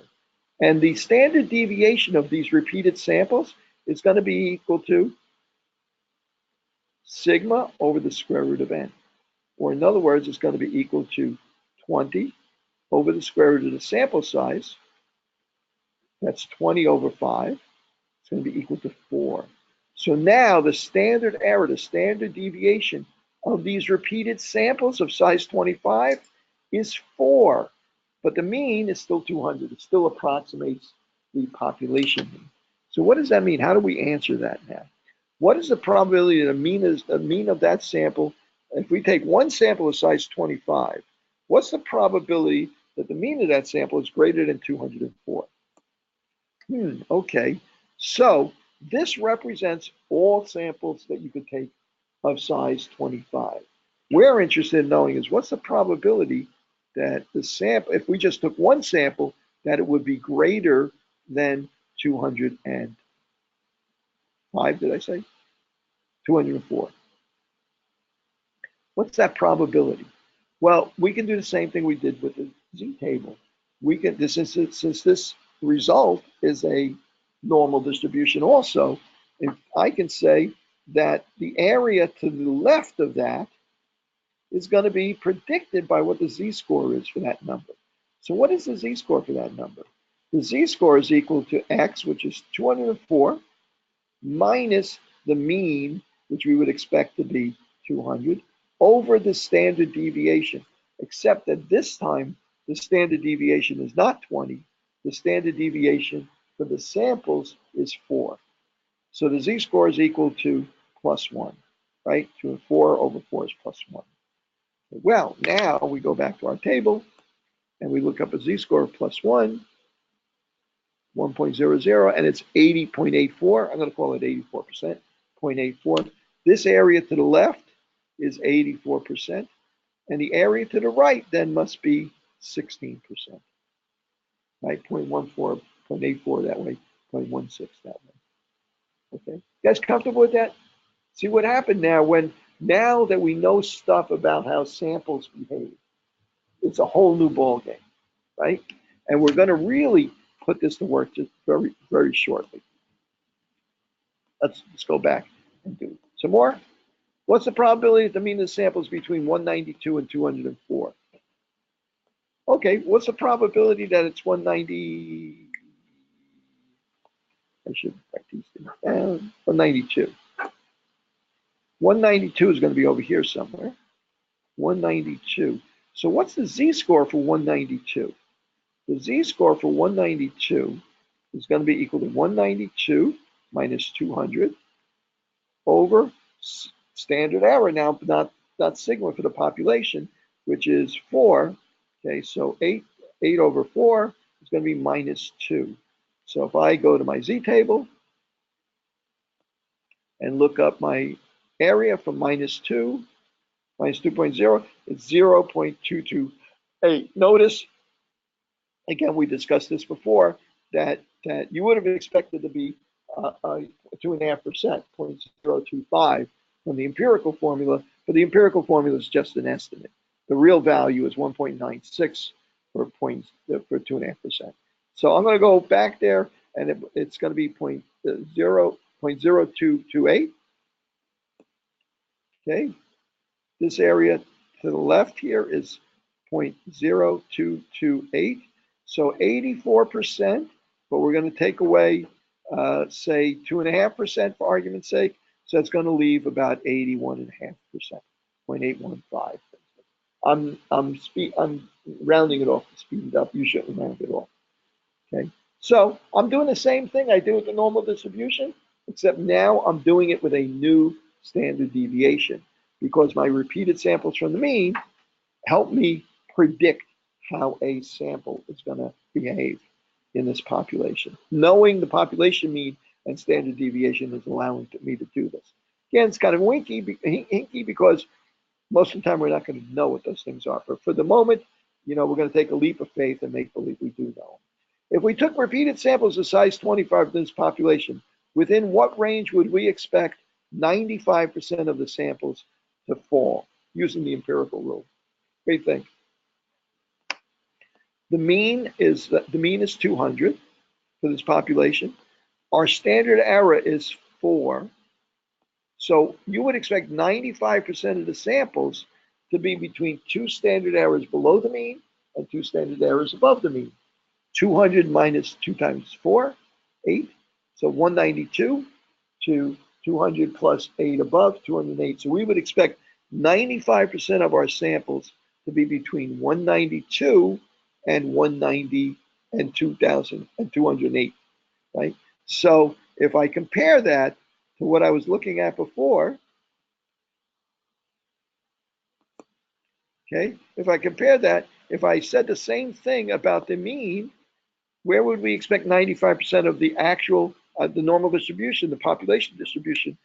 Population distribution, I would have said 95% of results would have fallen between 160 and 240.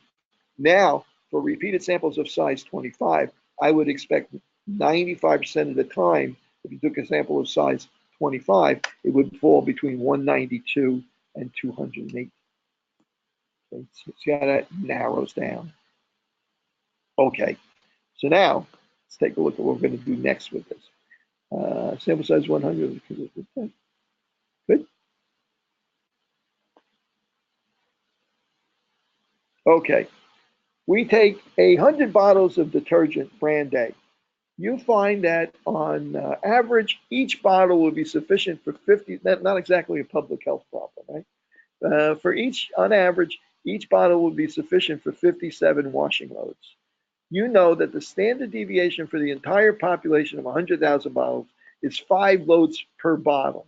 So you know the standard deviation of the entire population, right? For whatever reason. Maybe it was calculated in some other study or something like that, but you know it's equal to standard deviation for the entire production line is 5 loads per bottle. But the mean over your sample of size 100 is 57, right? Is 57 mu or x bar? Is it a parameter or a statistic? Okay. Is it mu or x bar? Read the problem. Take a sample of 100. You take a sample of 100 bottles and find that the average is 57. It's x bar, right? It's a statistic, right? Because it's based on that sample of 100. Is 5 sigma or standard deviation? Is it sigma or is it a parameter or statistic? Is it sigma? It's a parameter because it's the entire population, represents the entire population. That's kind of a cheat, but we need to use that cheat for now. Calculate the standard error for repeated samples of size 100 for this population. What would be the standard error for repeatedly taking samples of size 100, right? Well, sigma is 5. The sample size is 100, right? Square root of 100 is 10. So 5 divided by 100 is 0.5, is 1/2. Okay? Everybody happy with that?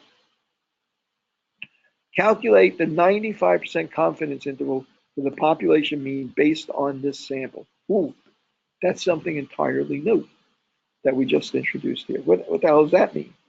Okay, let's take a look at this. So I'm going to take my population. Here's my population over here. I know sigma is equal to 5. I don't know what the mean is. Mean's unknown to me. I don't know what it is, right? But I do know if I take a sample of size 100, that I get x bar, I get a mean that's equal to 57, right? So, since I know what sigma is, and I know what my sample size is, right? I know my sample size, I know what sigma is, and I know what my mean for my sample of size 100 is. I'm gonna say, gee, let's draw a normal distribution here, right? Okay, and say that we took samples of size 100 over and over and over again.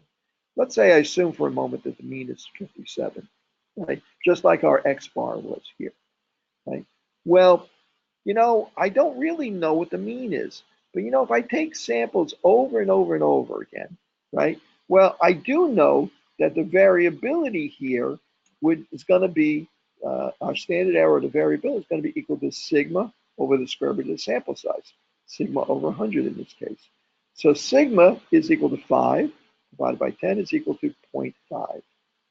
Well, I do know that if I start out with the presumption that maybe I'm pretty close here at 57, and I want to know if I take repeated samples of size 100, and 57 is the mean, well, then I would expect 95% of the time, I would be within 2 standard deviations, 2 standard errors or standard deviations of the mean, right? So, I'm going to say that 2 standard deviations below 57, it's 56. And 2 standard deviations above 57, it's 58. So 95% of the time, I would expect to get an outcome between 57, 56, and 58. The only problem here is that I don't really know if that's really a good approximation of the mean. Okay?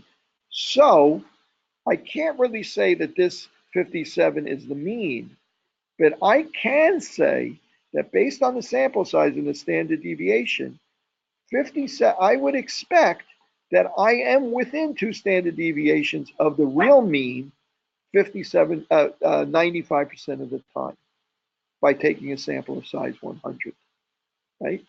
So, in other words, I can say that even though I calculated X bar equal to 57 for my sample of size 100, I can say with 95% confidence that the true mean is between 56 and 58. Cute little trick there, right? That I can use this variability to not know what the mean is. It could be 57.5, it could be 56.1, could even be a little under or a little above 58. 5% of the time I'd be wrong, right? Right? But 95% certain that it's between two standard errors below and two standard errors above the number that I just calculated for my sample of size 100. What have we done here? I can never know what the mean is. That's always going to be unknown to me.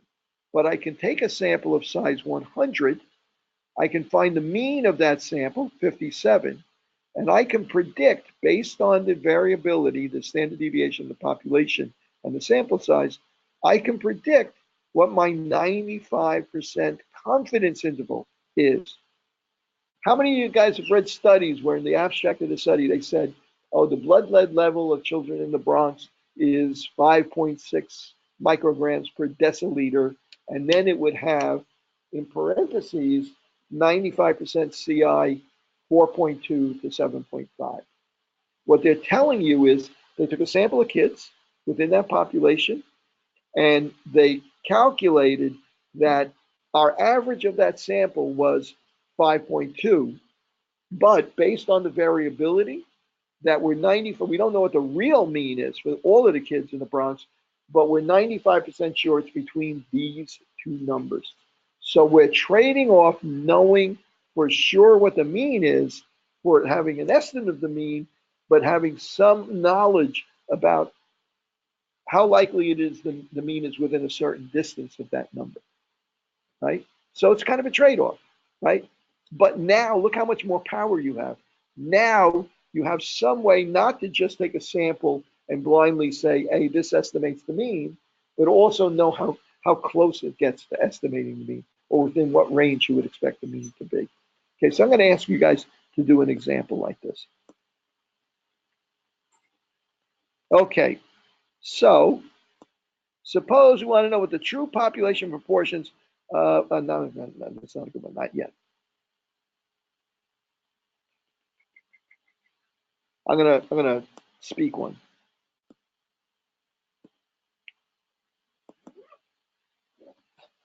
Okay.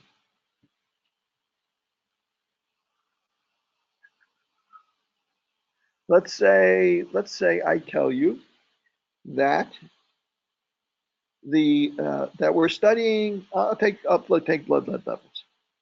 Hot topic right now.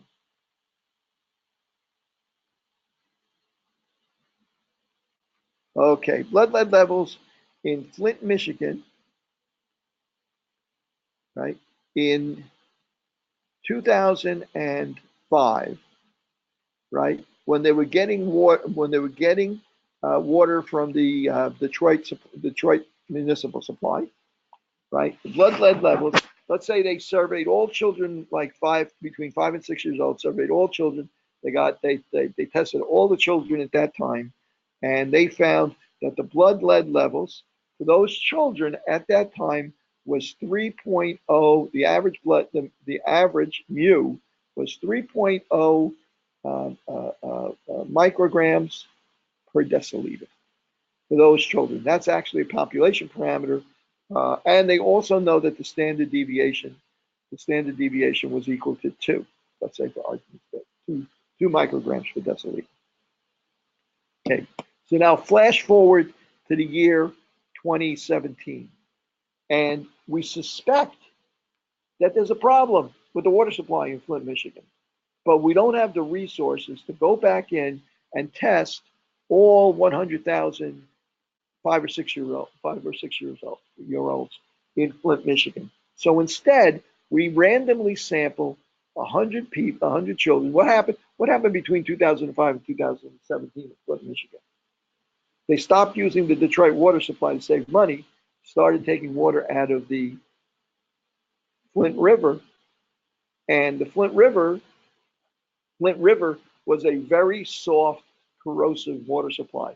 The Detroit water supply was hard and not corrosive. Flint River supply was soft and corrosive. So all this old piping in these buildings, the lead mains in the street, the soldered copper piping that had lead in it, all of that, using that water caused the lead to leach out of those pipes into the water, and kids would drink the water. So now we're concerned, but we don't have the resources to do the same study we did in 2005 when they were taking the Detroit water supply, and we know they weren't getting an appreciable amount of lead from the water. So maybe this 3 micrograms per deciliter was from paint or whatever other sources on the average. But now, flash forward 2017, and we don't have the resources. We want to quickly determine whether or not it's likely that the blood lead levels are now higher for the same age range of children. So we sample 100 children. Sample size is equal to 100. Okay, and let's say of those 100 children, you get an average blood lead level of 6.2 micrograms per deciliter. Is that enough evidence for you to say that it's increased? That now the blood lead levels for all the average blood levels for all the children in Flint has gone up? Is that enough evidence? It sure is tempting to say that that's enough evidence, isn't it? Right? Because it's double what it was. But the only problem is that this is a small sample. It's only 100 kids. So we need to quantify how accurately do we really know, how close are we to knowing what the true mean now in 2017 was of blood lead levels. Okay, well, we're going to make an assumption that the standard deviation, the variability in the blood levels didn't change. So we're going to use sigma is equal to 2 here. Okay, so now this is a sample size 100. X bar is 66.2 micrograms per deciliter, and we have sigma is equal to 2. So I am going to say to myself, well, I'm going to start with my 6.2 micrograms, right? And I'm going to say to myself, what's 2 standard deviations below 6.2 and 2 standard deviations above 6.2? And I'm 95% sure that the true mean for 2017 is between those 2 numbers. Well, 2 standard deviations above and 2 standard deviations above, using the empirical rule. First of all, what is the standard error going to be? We're not going to use standard deviation because that's for the population. What is my standard error equal to for sample size of 100? It's equal to sigma over the square root of the sample size, which is 10. It's equal to 0.2. So what is 0.2 standard deviations below 6.2? We have 0.2. What is 2 standard deviations below? Well, it's 2 times 0.2, which is 0.4. So our lower range is going to be 5.8.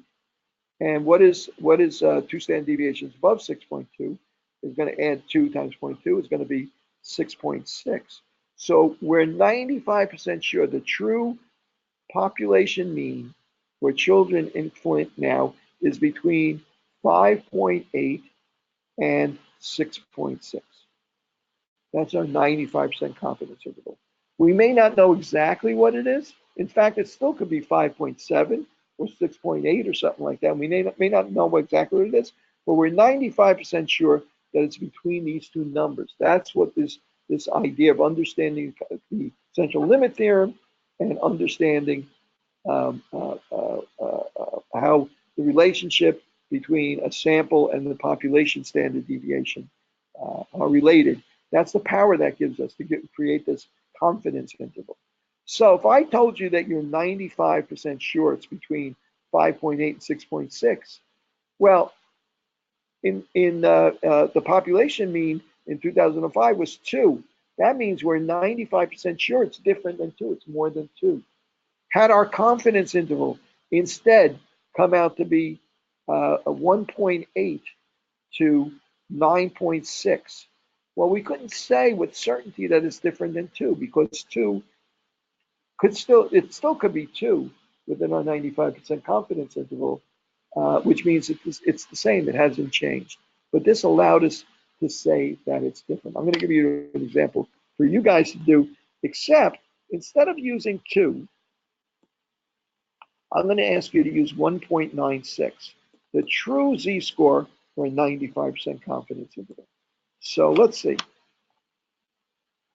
Let's say that blood sugar levels for females over 70 years old, the average, we take a sample of 100 from this group of nursing homes in New York City, and we find that X bar, the average blood sugar level for females over 70 is 115. And I happen to tell you from another study, we know that the standard deviation for all females over 70 is 10.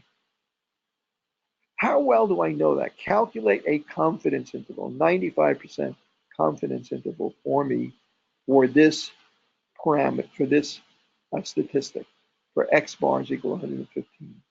Okay, I'm going to give you a formula to do this. It's going to be X bar plus or minus 1.96, right? I'm using that instead of 2, times the standard error. Okay, so you guys, I'm going to give you guys 5 minutes to do that. Okay, think about that. What's X bar and what's the standard error?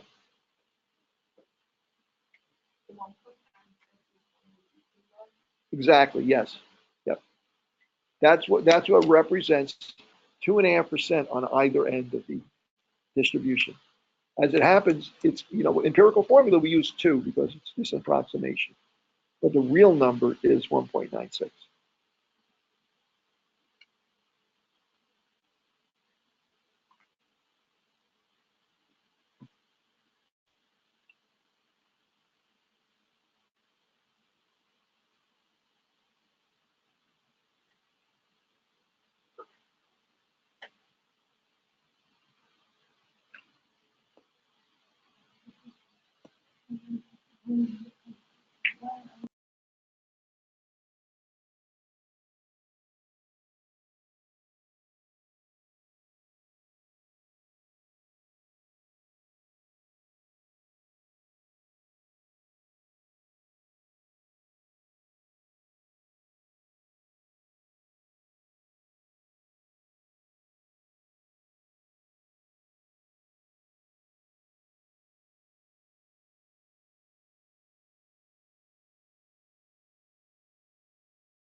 As a reminder, standard error is equal to sigma over the square root of the sample size.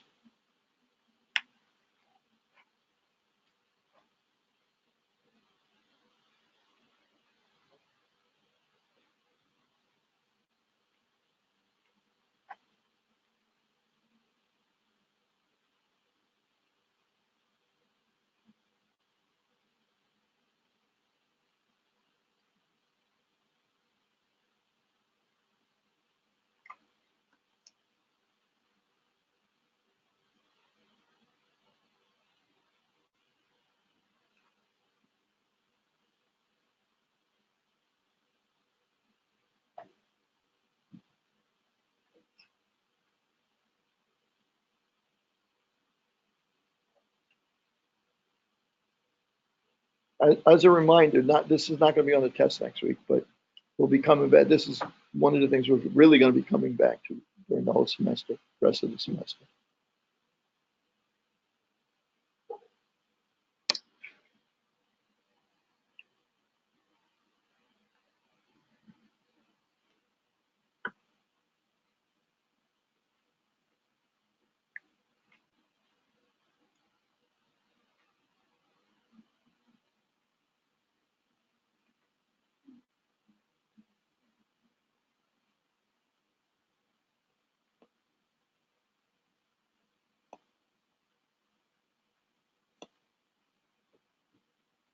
Hope you guys online are giving this a try too.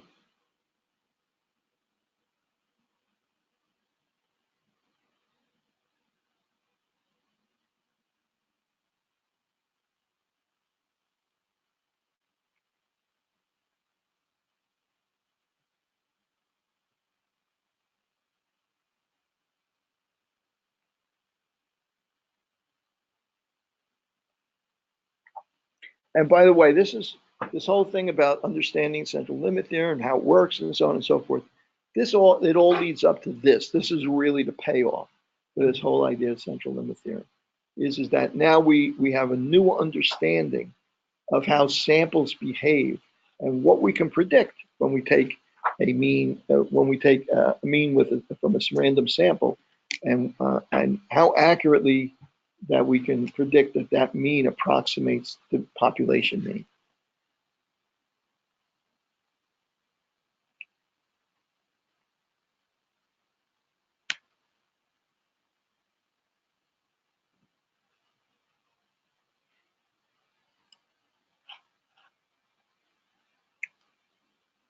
I got someone that posted a number. Remember, it's going to be a lower and it's going to be two numbers, correct? It'll be a lower and an upper.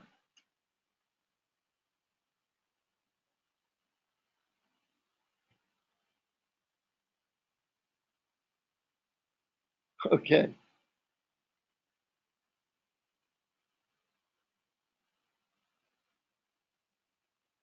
As you're working on that, I'm just going to pull up this table and point out to you that 1.96 1.96 represents 2.25%, right? On the other end, it's going to be plus 1.96 is going to represent 97.5%, 2.5% in each tail.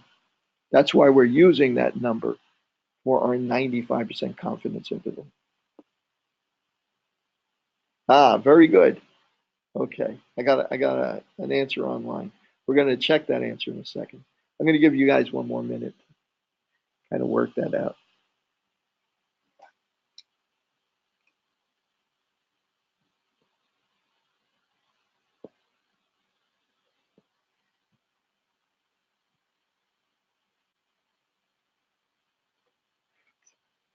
Ten. Yep, that's right. That's correct. We're going to check your answer in a second, though.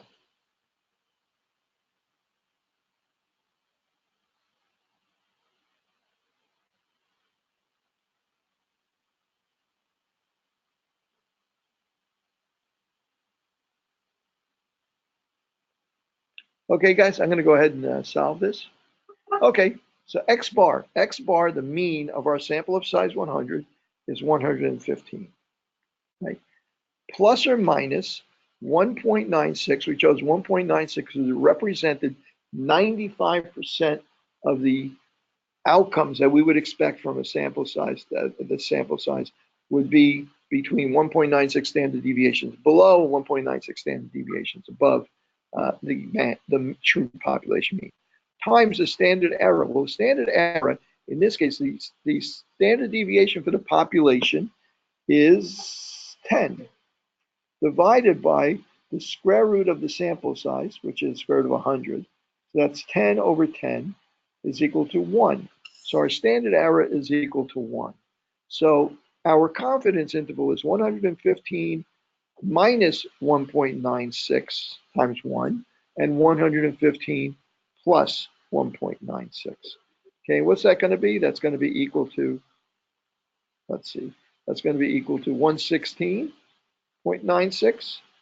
And if I took 2 off, that'd be it's going to be 112.94. Right there. Oh, no, hang on a second. It's a little less. 113.04. Right? Okay. 113.04. And that's what Mariana got online too. Okay, so I know I'm right if that's what she got. Okay. So now I'm going to ask you a question. That means that based on this result, we took a sample of size 100 from this population. We happen to know what sigma was. Another week or two, we're going to drop that. We're not going to know what sigma is, so we're going to have to deal with that somehow, right? We know what sigma is. We were able to calculate standard error, and we know to get our 95% confidence interval, I use 1.96. Okay, so I'm 95% certain that the true population mean is between these two numbers. Let's say I wanted to be 99% certain. Would I make this range narrower or wider? If I made that range narrower, would you be more confident or less confident that the mean was in there? Wouldn't you want it wider? Because the wider it is, the more certain you can be that you captured the mean in between those two numbers. Right? Makes sense? Right? So you want it to be wider. So let's say I want to be, instead of 95% confident, I want to be 99% confident. Well, what would I need to do to be 99% confident? I would have to have a z-score that represented a 0.5% in the right tail, 0.5% in the left tail. So 99% of the time I would have the values within that range. Well, where is that? What number is that? Okay, so let's see. For 99.5%, it would be, let's see, 0.005, 0.005, okay, which would be about here. That's 0.005. Okay, would be somewhere in here. I'm going to choose this number right here. It would be a z-score of 2.58. Okay, so if I wanted to be 99% certain, instead of using this formula, I would use x bar plus or minus 2.58 times the standard error. And that would give me a 99% confidence interval. That's wider because I'm adding and subtracting a bigger number, right? And if I wanted to be only 90% confident, what would I use? Well, I go back to the table, and this time I would get plus or minus 1.64 times my standard error. So we use 1.96. The one we use most often in statistics and public health is 95% confidence interval, and that would be 1.96. But if I wanted 99%, I would use 2.58. If I wanted 90%, I would use 1.64. So the narrower your confidence interval is, the less confident you are. So you can have, if you want a narrow interval, you're going to have to go with 90% confidence. If you want to go with 99% confidence, the interval has to be wider. That makes you more certain that the mean is in there somewhere, right? The minute you go narrower, it lowers the probability that you've captured the mean. So it's 99, 90, 95, and 90% confident. Okay, so let's try one more of these.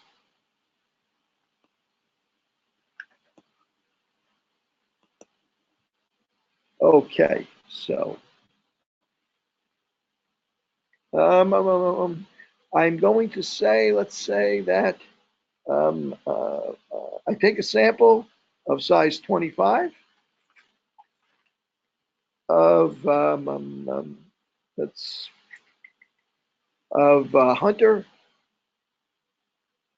GRE scores for Hunter nutrition students, and I'm saying math. What is it? Still 800, or is it a different number now for the GREs? You get a single number, or you get like two numbers, math, and you guys have taken it more recently than I have. What are they doing these days for GREs? Huh? There's three numbers. Was it like math and verbal math? Let's say verbal. Let's say verbal. I know they still do verbal, right? Let's call it verbal scores. For Hunter, I don't have time to check all nutrition students, but it turns out the average X bar, the average for 25 randomly selected Hunter nutrition students, average verbal score was 650. And I'm going to say it happens that I know that the standard deviation for all students taking GREs is, let's say it's 80, okay? And I'm going to say to myself, okay, I'm going to assume that it's the same for Hunter students. The average may be different for different groups of students, but the spread is going to be the same. The variability is going to be the same. So I'm going to use this to represent the population standard deviation, sigma. And I'm going to say my sample size is 25. My mean is 650.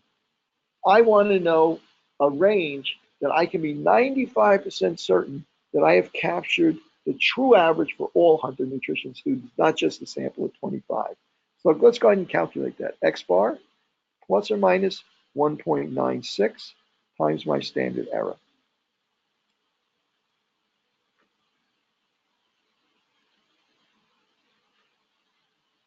Actually, Mariana, 3 standard deviations would give you well above 99%, right? That's 99. 3 standard errors empirically is 99.7. So it's actually a little less than 3 standard deviations.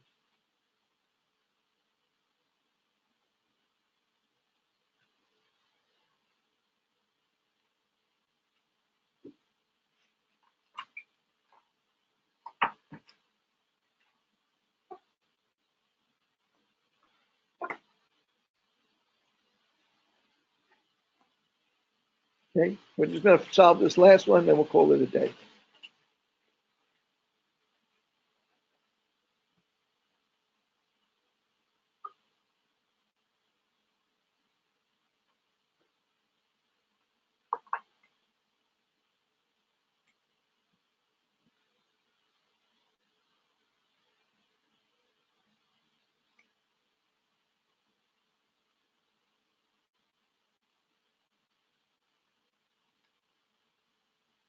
Okay, I'm gonna start working on it now in the interest of getting out of here on time.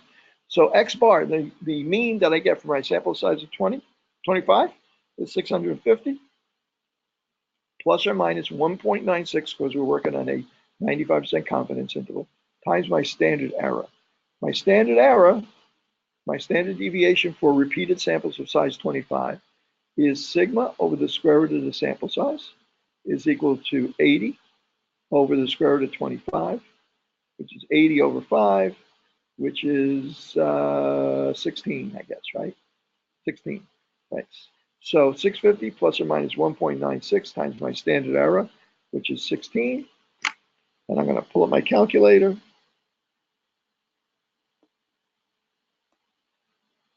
There, and I'm going to clear memory. Okay, so let's see. I'm going to calculate this part first. 1.96 times 16. And that's equal to 31.36. I'm going to put that into memory. Okay, and I'm going to clear that out. But you know, before I go any further, what was that again? Let me see, recall memory.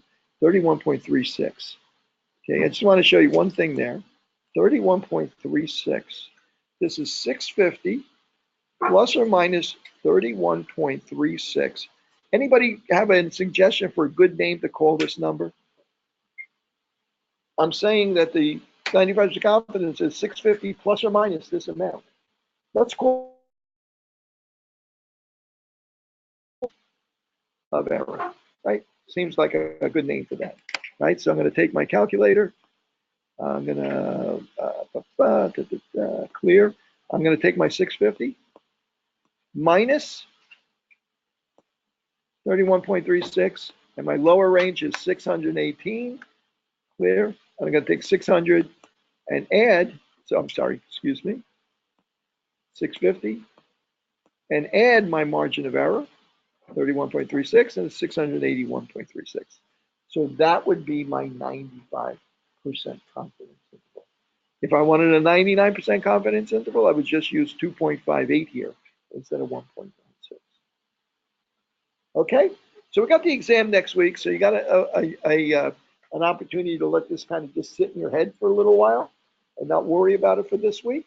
But then when we come back next week, we'll do this again. I won't go through this whole torturous thing with the description of the central limit theorem. We'll just go right into using this equation, so you won't have to worry about that again.